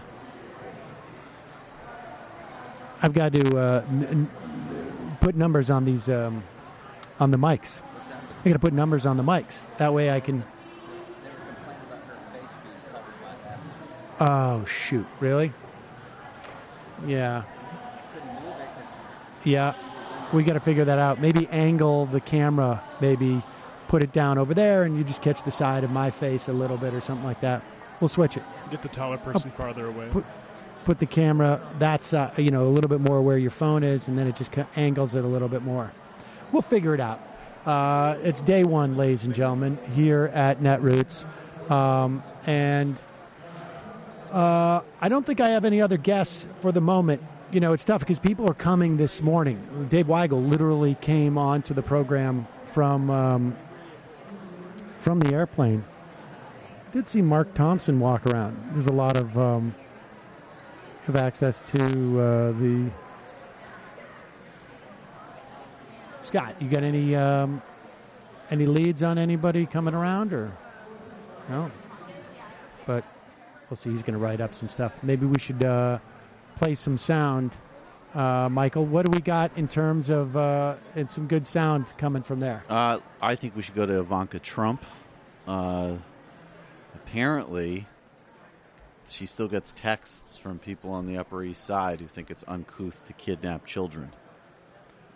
Is that right? Yes. Is she feeling a little bit isolated because her administration, and I do mean her administration, she's a part of it, is kidnapping and subjecting kidnapped children to things like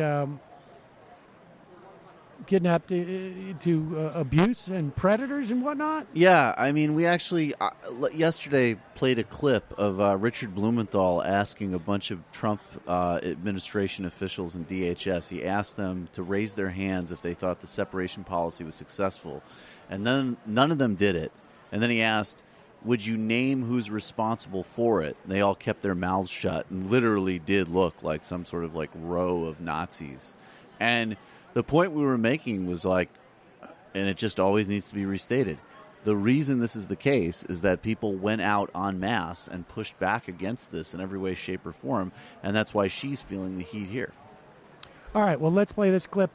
This is Ivanka Trump on C-SPAN really lamenting the low point of this administration, which apparently, I should also remind her, is ongoing. Right. A low point in the White House for a number of your colleagues was the kids at the border issue. What is your view of that? Yes, that was a low point for me as well. I feel very strongly about that, and I am very vehemently against family separation and the separation of parents and children. So I would agree with that sentiment. I think immigration is incredibly complex as a topic. Illegal immigration is incredibly complicated. I am a daughter of an immigrant. My mother grew up in communist Czech Republic. But we are a country of laws. So, she came to this country legally. She was white. And we have to be very careful about incentivizing behavior that puts children at risk of being trafficked, at risk of entering this country with coyotes or making an incredibly dangerous journey alone. So these are not easy issues. These are incredibly difficult issues, and like the rest of the country, I experience them in a very emotional way. She sounds and looks like her dad more and more every day. Yeah, and I got to say, how's that sound? Is that all right? Yeah, you're back. Lower. When you bring up coyotes, I sort of feel like in a question like that about policy, if you say the words coyotes, you're full of shit.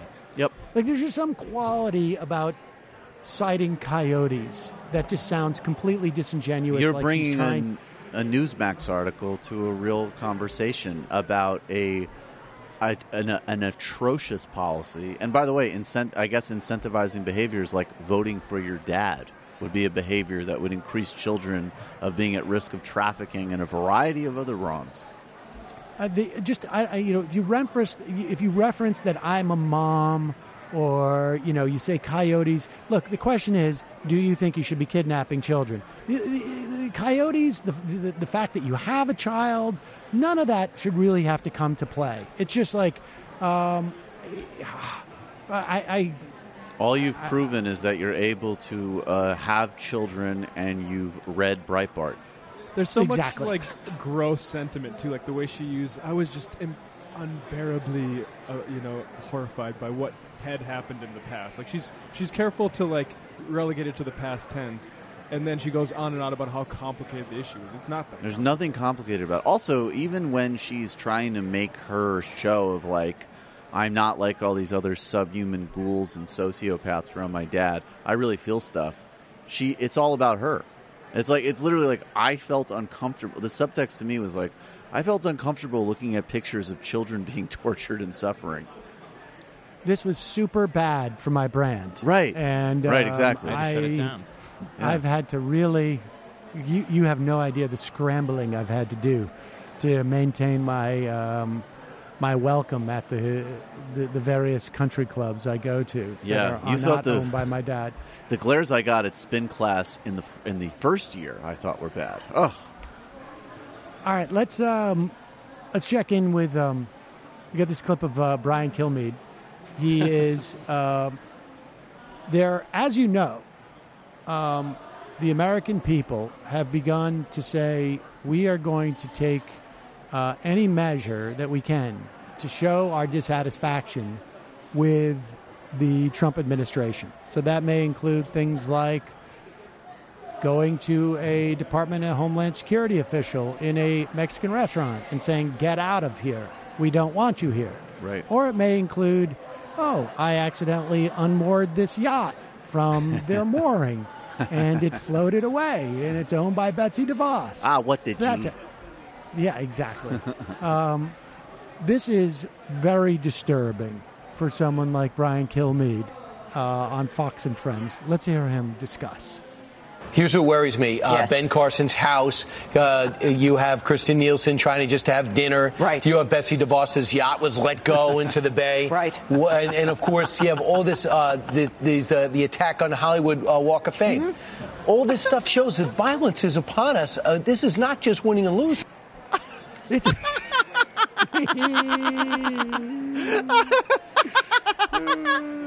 I'm Steve, can you imagine if you're watching that? It's not just winning and losing. There's people's yachts are being Violence is unmoored. upon us. Oh my God! You talk about friggin' like snowflake cuck America. Well, this is nothing. Can you imagine if you were Steve Scalise watching that? It's like, can I get a shout out here? Like, yeah, I don't make the list. I literally got shot in the hip playing baseball. I am the only one who actually had something happen to him. I just love. The just absolute difficulty that Meghan McCain has had on The View, right. I would add to that list. Did you see the emotional state that they put Meghan McCain in about her trust fund? I mean, there's real stuff going on here. Whoopi Goldberg told Judge Pirro to fuck off and get out. So this isn't We just can't like have disagreements. that go on like this this. is real violence. It's like the 20s. Yeah, This is for reals, folks. This is like my next book, which is about the Maoist revolution. Yeah, I got some guy at CUNY who's ghostwriting it for me. Pretty soon we're going to have someone in the back window of our Fox broadcast studio maybe mooning us. Right. There was a guy out front with a bite me sign. I mean, this is getting really serious. I love how Kilmeade has like that confused frustration of a hostile, genuinely stupid person, and I love it. It's very funny. And he has, what's awesome about him is that like he has zero appreciate. Like you think about all of these people, you're like, doesn't some part of you appreciate that you have almost no talent? You get paid millions of dollars a year to do this. But you think, like, if you ran into Ducey at a barbecue, he'd be like, yeah, it's a pretty nice gig. And Kilmeade would be like, no, this is really serious. They're coming at us. Kilmeade thinks he's, like, on the Yankees of media right now. Oh, yeah. Because he's just that talented. Oh, yeah. Yeah. Just like, They hate me because they ain't me. Yeah. All right. Let's They hate me because they hate me. Brian Kilmeade, 2018. Let's check in with Marco Rubio. For people who forget, okay, Marco Rubio was the one who introduced into the campaign the technique of attacking your opponent because of their small penis size. And his best moment. Yeah, one of his best moments. But I just want people to keep that in mind as he says, like, I don't need to listen to the pronouncements of the president based upon the medium that he's using. Senator, President Trump tweeted yesterday that Attorney General Jeff Sessions should end the special counsel's Russia investigation. He's called it, again, a rigged witch hunt. Is that obstruction of justice? Well, I don't know what the legal definition of that would be with regards to tweets. I don't think that's ever been litigated. Here's the bottom line. I'm not going to spend my time here in the U.S. Senate waking up every morning and responding to some tweet every day. Okay, I know, that's what you guys are paid to do, and that's fine if it's something that's directive on public policy. But I'm going to spend my time in the U.S. Senate working on paid family leave. I'm going to spend my time in the U.S. Senate fighting against, the efforts of the Chinese to overtake us in the geopolitical stage. I'm going to spend my time fighting for the people of Florida and on issues that are important. And when something big comes up that needs to be addressed, we'll address it. My views of the Mueller investigation are clear. I think that he should be allowed to finish his work, that all the truth come out, and that the truth is going to be good for the president and good for America. Senator Rubio, thoughts on Robert Mueller's penis size? Just the idea that he's able to play off, like, I just wish the follow-up question would be like, I just want to remind you, you were talking about Donald Trump's hand size. Like, you're not above this. And the idea that Donald Trump is announcing to someone who's supposed to have recused themselves that he should fire his investigator, you don't think that's important at all? Like, you don't need to, that's not part of any type of public policy? The idea of these guys being able to sort of pretend that they're taking the high road, I'm just so sick of it. Paul Ryan, like I'm not gonna fall. Well, guess what? The entire country is subjected to this crap. Right. It's just do all of your crimes on Twitter, and the Republicans will never notice anything. That's right. I did it on Twitter. You guys don't need to pay attention. I called for a return to lynching, but it was on Twitter, so you guys don't need to talk about it. Marco doesn't want to wake up every morning and read Trump tweets. What he wants to do is wake up every morning and tweet out a Bible verse that's ambiguously related to the day's events. Right. But also, I mean, even if you were being super morning talk show, zero push, zero accountability, you could say, well, you did just say in that answer that you think the Mueller investigation should complete itself.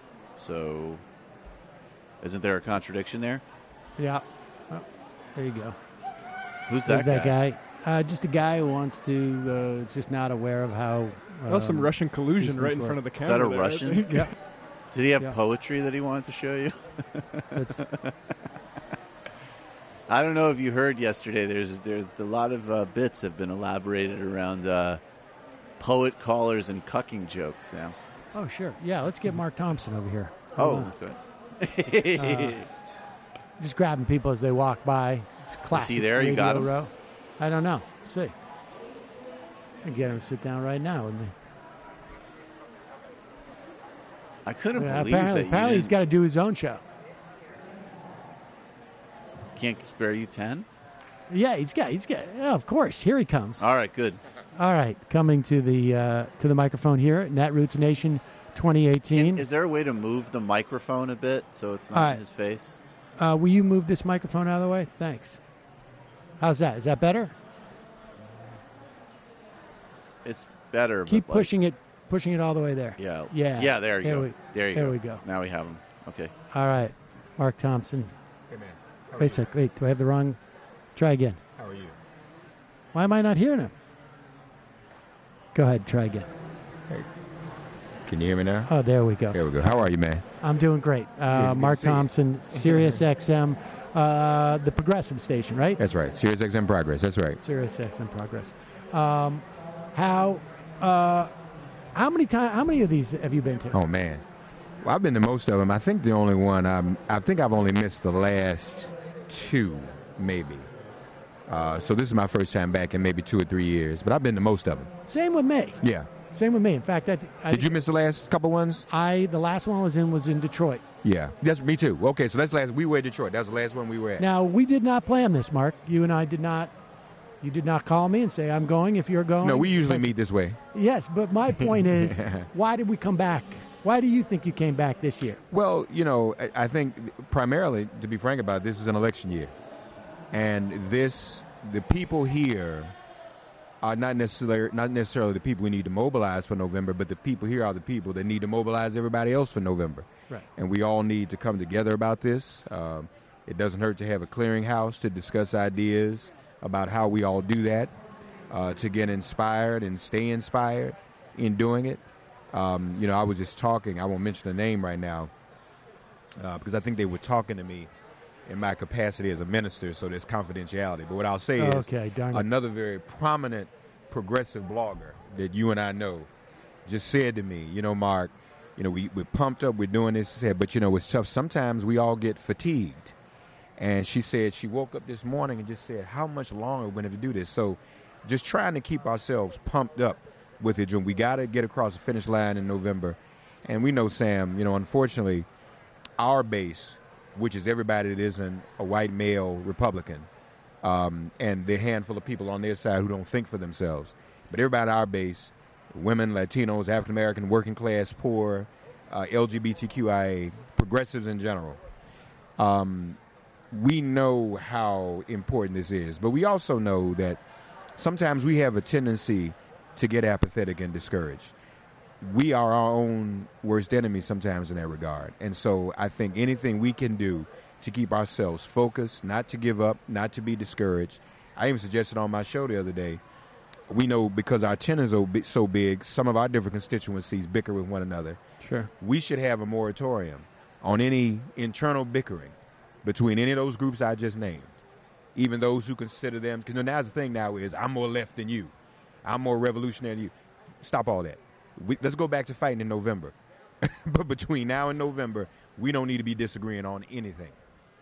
Yeah, and I think we're headed to there's a round of primaries coming. We're really, I guess, in this month. I can't believe it's August already. Yeah. That a lot of that will be put to bed by September or more or less. Those races will be over, and then it's going forward. And I don't get the sense. I mean, obviously, there's still this divide in the party, and I don't know, which is fine. There's always been this divide. It's just there were less of us. It feels like on the further left parts of the party on some respects. But I think that's a louder part right now. Oh, I think that party's that portion of the party is. That's where all the energy is coming from, and I think it's drawing people towards them. Yeah. Right? Like we're not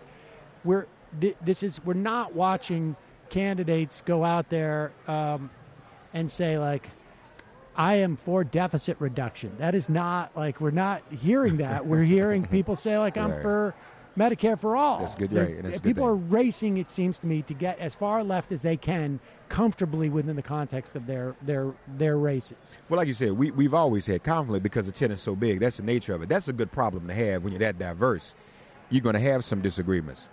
I think that some disagreements, however, are mischief-making on the part of the media, the mainstream media. Like a couple of big stories in Politico a few days ago. Oh, the Democrats are falling apart because Alexandria Ocasio-Cortez won. I'm like, what are they talking about? Nobody's tripping off of that. I mean, she won. Right. And every Democrat I know, whether they consider themselves on the far left or not, says, let's go, let's roll with it. So I just disagree with some of the making of problems that aren't problems. And for the problems that we do have, I think that we are all a lot closer together than we are further apart. And I just think that after these primaries over especially, many of them are already over, we don't need to have any more disagreements until November, because our goal is we got to win back this House, quite possibly the Senate. Then we can kick you-know-what and take names after that. Right, except for the fact that Andrew Cuomo is horrible. So talk to me, though, because, and I want to have you on my show, because, see, my question to you is, and I'm not, I like Cynthia, but is her campaign doing what it's supposed to do? I feel like her campaign has been a little bit lacking. But with that said, the moves that Cuomo has made to attempt to take issues off the table from her have been extraordinary. Yeah. I mean, I went to her first house party, I think that she had 3 or 4 months ago, 5 months ago, and one she went to a month ago. And half the things that she said in that first party, Cuomo has had to, in terms of the IDC, fight the IDC, in terms of stepping out. I don't have them right on the top, but I was like, wow, this is what's hurting. This is part of what's hurting her campaign, is that he has at least nominally made all these changes. You're aware. I agree. He became, during that time too, he also became black and Jewish and woman. I think, what else did he say? I can't remember what. I know. He had a whole, but yes, I had to get the Andrew Cuomo thing in there. I'm willing to let all of it go except for Andrew Cuomo. And I can live with that. And I just want her to be able to, I would love it if she was to win, but I just want her to get 48% of the vote, so that we kill like any notion in his mind that he could ever run for president. Well, right, that's true too. But I like to see I'd like to see her win. And what's troubling to me, I'm just not in New York. I'm not feeling and seeing the groundswell that goes with that. And it doesn't help her that Alexandria's done so well and shown folk how to run and win a campaign in New York. Now I'm thinking, well, maybe Alexandria should have run for governor, because that's popping. That's on and popping. And I don't know what's going on with Cynthia. I wish there was more going on there, because I think she could. Maybe it's not too late, but I think she could have beat him. Yeah, I certainly, there was a real sense that she could have coming out of the gate, and I think it's not that she's not saying the same policies. It's just she's saying them maybe in a slightly different way, or maybe I don't know either. The visibility is not great. I don't know what's going on with that. And I try to help. I say, I reach out to people, say, look, why don't you come on the show, let me, and they don't get it. Yeah. They don't understand the importance of doing that. I'm like, okay, I don't know what you want me to do then. Broadly speaking, on the left, I mean, as a media person, there are two questions I wanted to ask you. One, as you look around here, now, I haven't had a chance to walk around much, go to much by way of panels, but it certainly seems like a lot more diverse. I mean, obviously everybody seems like significantly younger than me, whereas 10, 15 years ago, I didn't have the same feeling. They were just mostly younger than me. But there seems to be more diversity here than there were, let's say, 10, 12 years ago. Is that a function of like there being? Do you sense that too? Maybe I haven't been here long enough. I've always remembered a level of diversity. I will say that the panels and some of the topics of the panels are more diverse. You know, I've seen diversity in terms of people, but this year I see more diversity in terms of panel topics. They had a panel on the role of black women in the electorate. You know, Democratic Party needs black women to come out and vote in overwhelming numbers. I'm sorry, that's just what it is. Yep. And ain't no white candidate going to win without that. And that's just basic math. People need to understand that. So that's the first time I've seen a panel like that. Right. You know. And then the other question I wanted to ask you is, as someone who's been doing left-wing media for right. for an extended period of time, I don't know how long have you been doing this? How long I've been? Yeah. Well, okay, so I've been on what started as Sirius Left. I joined Sirius Left in 2007, but I was doing. And were you doing radio before that? Yeah, this is my 30th year in radio. Right. So I was on, I was on African American radio, which, as far as I'm concerned, African American is left. Right. And the radio I was doing. So as far as I'm concerned, I've been doing left wing media for 30 years. What do you think about the sort of the lack of support from the other elements of the left ecosphere for what we do, like in terms of like radio and, you know, YouTubers in particular too? I mean, on the right, you'd have a whole panoply of features that have been done on you by both left and right. If you and I went right, we'd be rich. Yeah. But a lot of times it has to do with money. There's advertising dollars. We have to accept the fact that these corporations funded right-wing media and right-wing radio, and they haven't supported us. But what do you think that's about? I mean, not even in terms of like money, but in terms of like getting left-wing publications to take what we do as seeing it as relevant to a larger project. I think we have to figure out a way for us all to support each other in a more unified fashion. Radio is still very, very important to the political discourse. I'm convinced that if there was 4 low-powered left stations in Michigan and Wisconsin, at the very least in those 2 states, be having a different conversation right now. I mean, very well possible. But I think that the attitude has been, since Republicans cornered the radio market, a lot of people on our side just kind of gave up and have conceded that territory. I've been in meetings lately with politicians on Capitol Hill talking to their communication staffs, saying, why don't you all take more advantage of what's out here on the radio? And it's just still hard for them to get it across, the importance and the impact of that captive audience radio offers. We're working on it, especially in the Senate. Senators will not do radio. It's easy to get a member of the House and it is a member of the Senate. And I'm like, you guys, you're in competitive races. I don't understand what it is. It's almost like, if they're not on television, and that's rare. And then some of the same people I met with told another colleague, Michael Tomasky, the Daily Beast, that they're not getting enough coverage. And I said, wait a minute, I was just there offering coverage. So I don't understand. There's some cognitive dissonance or something about our brain that doesn't fire on all cylinders, no pun intended, right, on all cylinders, when we don't take advantage of that. Because, these people need to be on your show. They ought to be. You shouldn't be looking for them.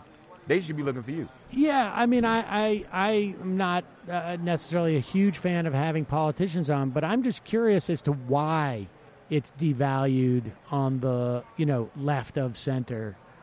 We had that other strike, perceptions reality. So Air America, air quote, failed. Right. So we just can't do it. It just doesn't work, and we don't know how to do it, and it's not successful. But that's not really the way to be. That's not the way to be at all. Mark Thompson, always a pleasure, Good to see you, man. It's good to see you. Thank you as always for having me, man. Oh, Sam thank Cedar, you. Wonderful. That was a smart guy. He is a very smart guy. I didn't realize I remember him from him being on this show. I didn't realize had been in radio so long. That's amazing. Oh yeah. A dean. Yes. He really is a dean, actually. His whole the blazer, that's a dean right there. Right. I get the phone away. Is there any static, or is it all good? No, it's actually all good. Okay. All right. Well, let's Laura Ingraham apparently is trying to and why is Laura Ingraham trying to pretend that she doesn't know Richard Spencer? Is Richard Spencer just seems to have, like, ever since he got punched in the face, it seems like it's just like he's been spiraling down in terms of popularity.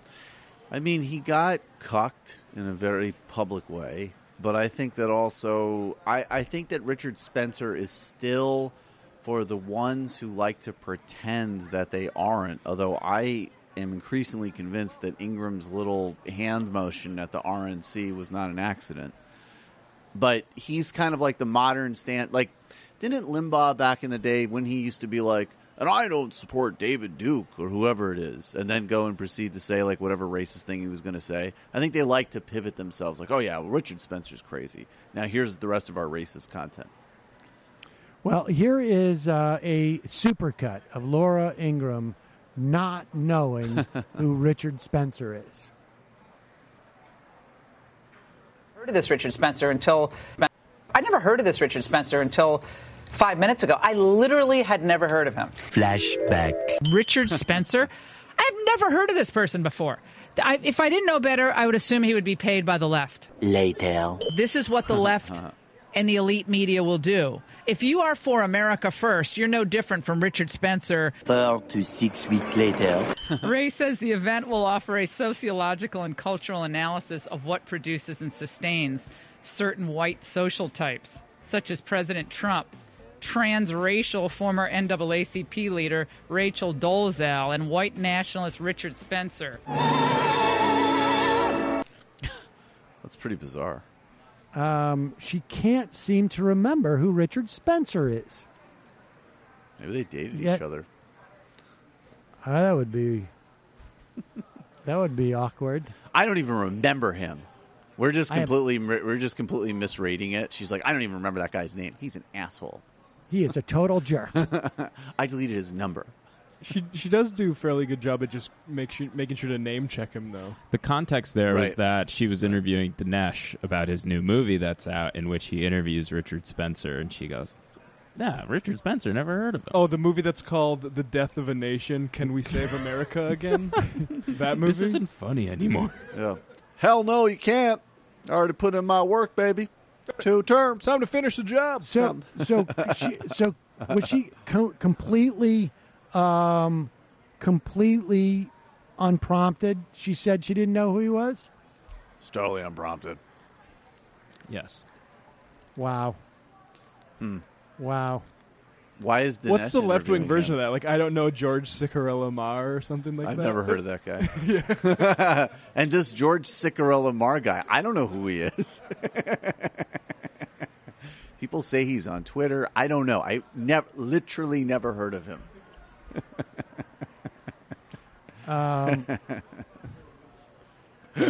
Yeah. I love how he ties it in, though, to A Birth of a Nation. Dinesh.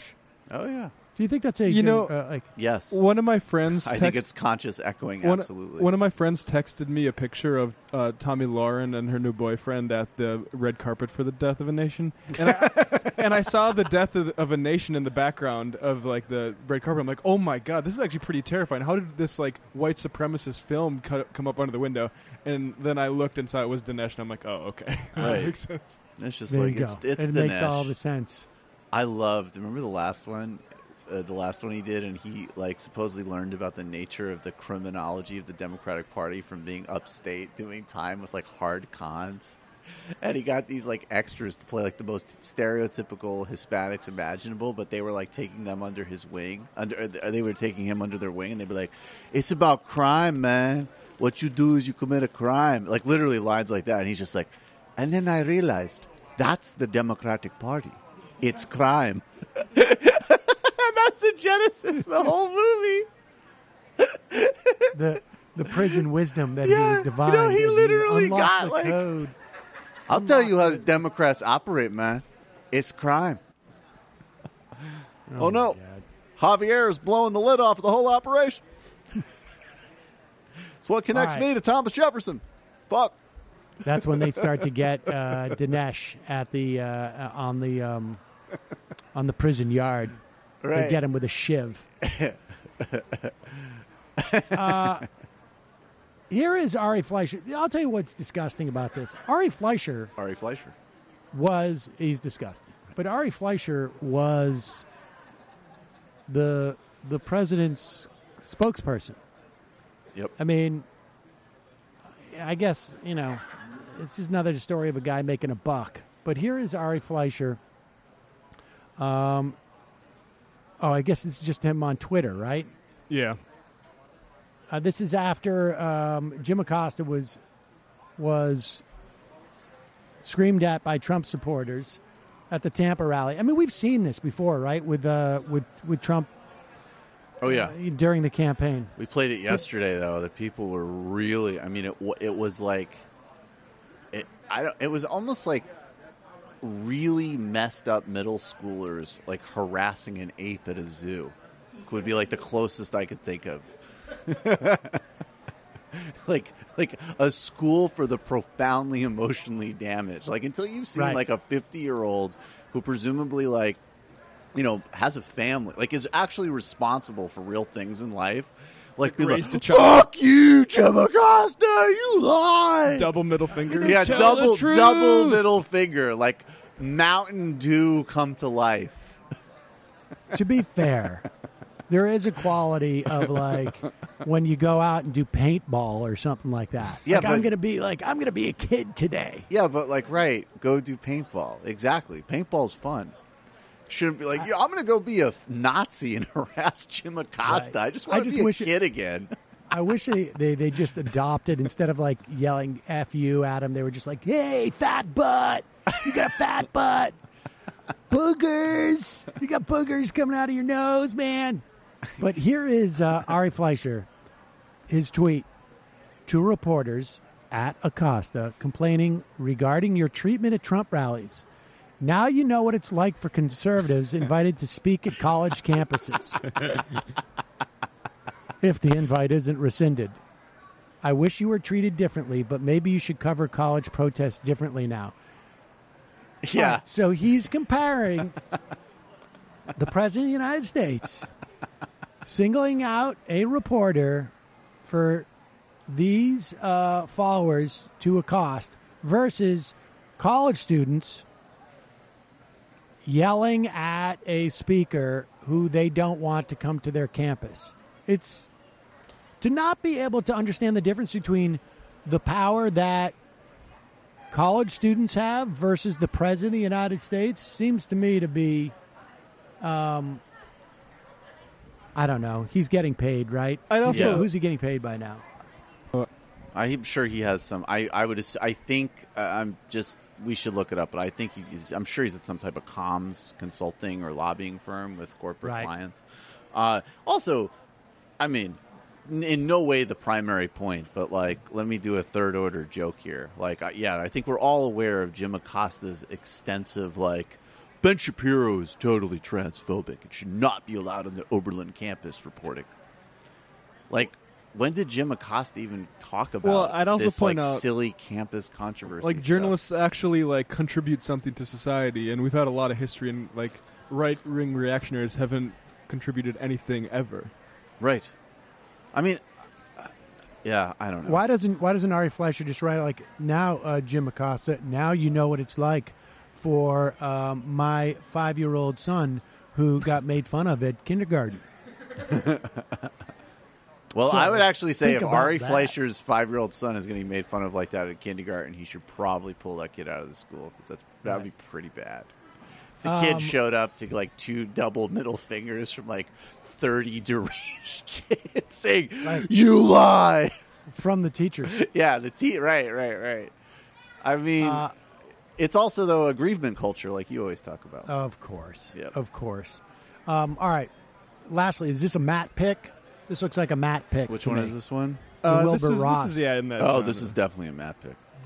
So Wilbur Ross, not only is Wilbur Ross incredibly corrupt, the guy has been double dealing throughout his time at Commerce as the Commerce Look Secretary. up Wilbur Ross, Cypress Bank.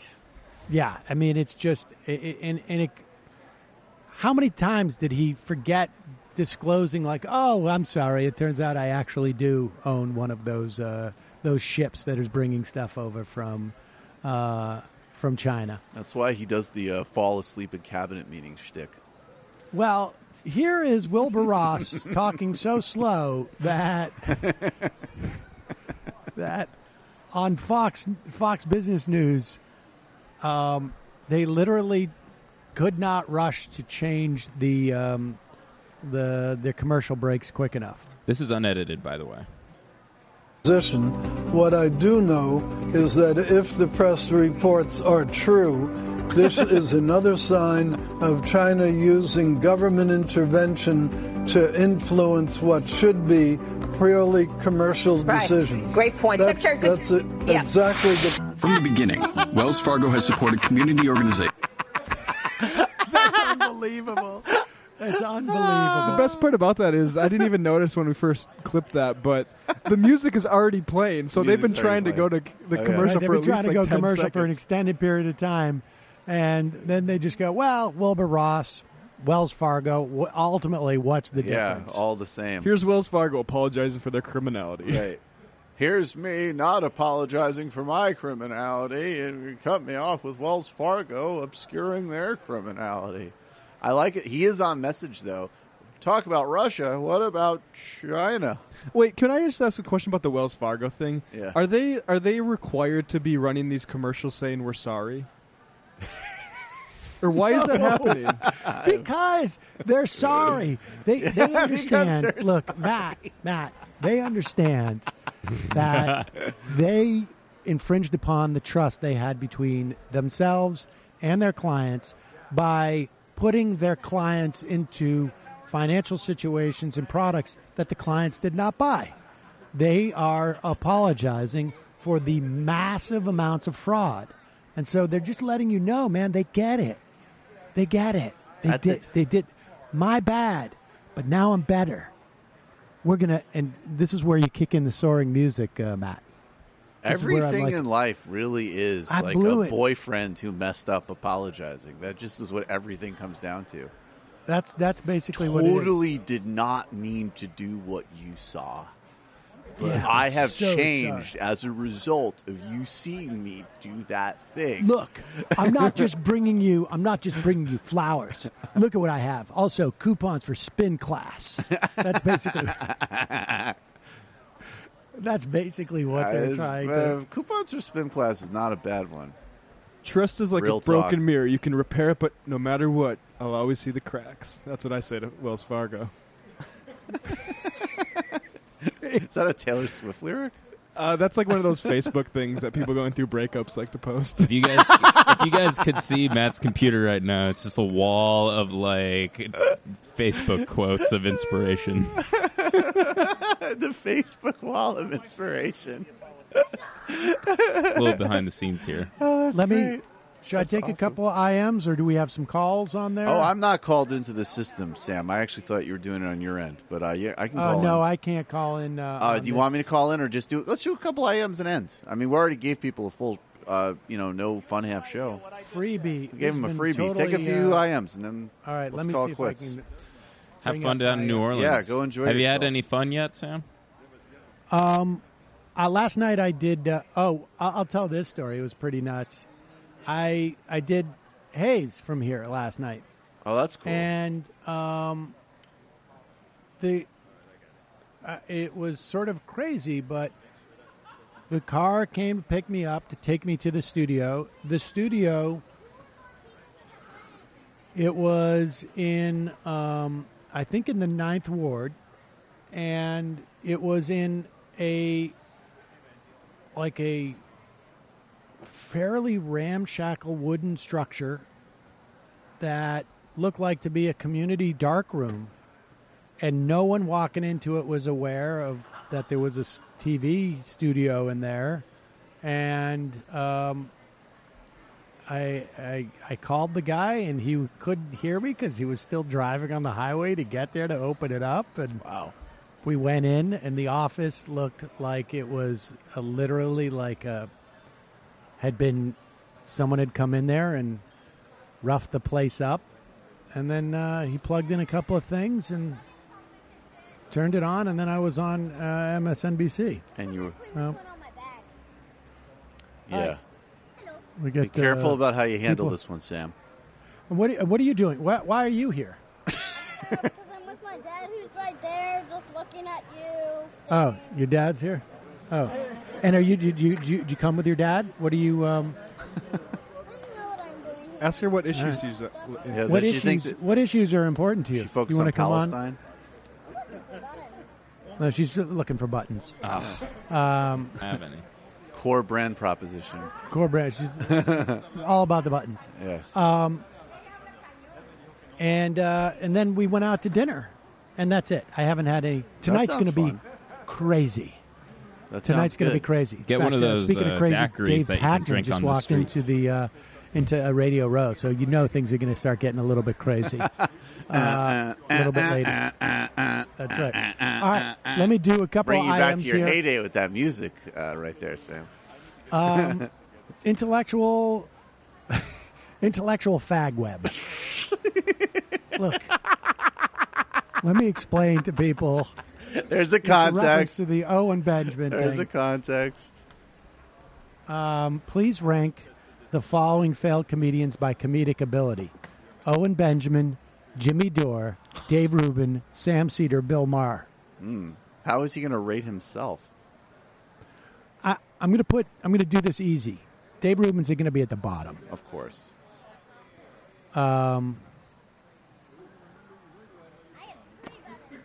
It depends on really what we're talking about. Now, in terms of just, because I was never a good stand-up. That was what I was going to ask. Yeah, let's say you got a night, you got to book a stand-up. This is how we should be thinking about this, probably, right? Like who can work the stage? I would say, unfortunately, it's just pure stand-up. It's probably Bill Maher. I mean, I don't think that's a hard one. I would probably go Bill Maher. I've never seen Owen Benjamin stand-up. I think we could guess. But I would put Owen Benjamin and Jimmy Dore probably tied in terms of like doing stand-up. I have never seen either one of their stand-ups. And then I would put me, because I don't really do stand-up. And then I would put Dave Rubin. Yeah, Dave Rubin is, whatever the scenario, I think if we enlarge it, it gets a hell of a lot more complicated, to be honest with you, in terms of who's funniest. I'm But in with you any on scenario, Rubin is the bottom. I would put my, the stuff I've written, and I would put it right at the top. Of Yes, course. you should, as you should. Kentucky Fried Chicken. No, Kentucky Fried Comrade. Kentucky Fried real Comrade. quote from Richard Spencer. Anime, indeed, even anime porn, has done more to advance European civilization than the Republican Party. That sounds very Richard Spencer-y. At a minimum, is there ever a case not to vote for a progressive because of political ineptitude? I'm voting for Abdullah el-Sayed, but he said we have to ban assault rifles. In NRA country, I'm certain the optics of a Muslim who will take your guns away will animate the opposition. Dude, I vote don't for know. him. Yeah, I would vote for him. And by the way, I want to just say, really, can I just do a 10-second plug for him? Sure. I had a friend who I won't. He's somebody who's much more involved in like education, not from a policy perspective, but from like curriculum planning and research and things like that. And he's very left, but he puts a very high premium on people who understand and know how to implement systems.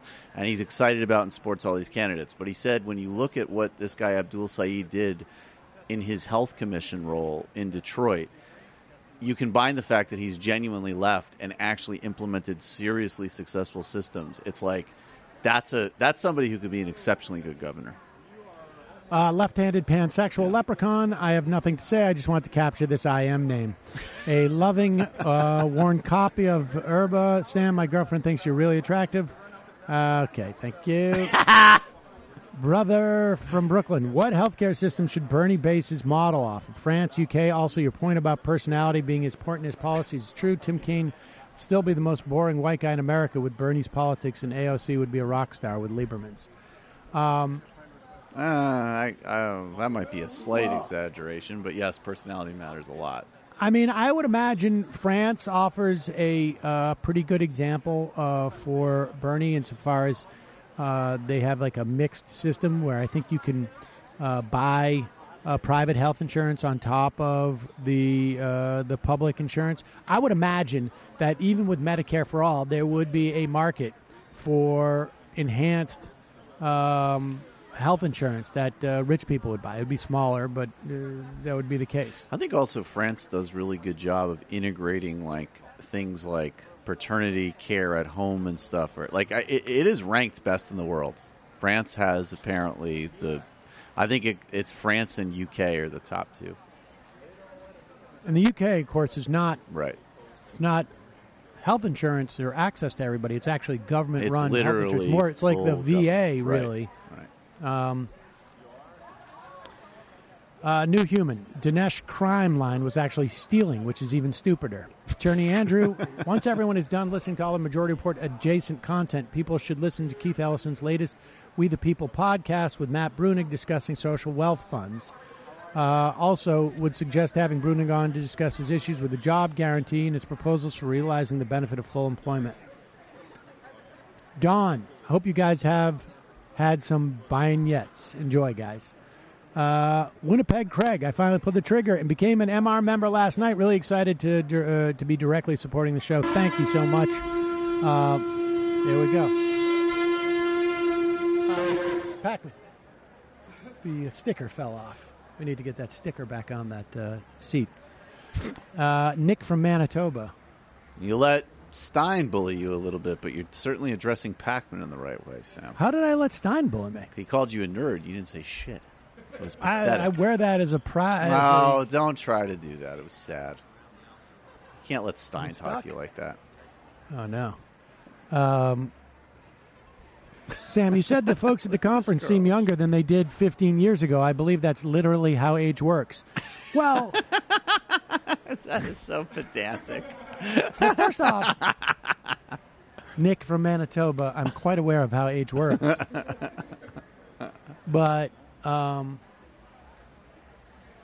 one would say, it means that younger people are continuing to come to this. I mean, it was a set of people who were invited to who came 15 years ago.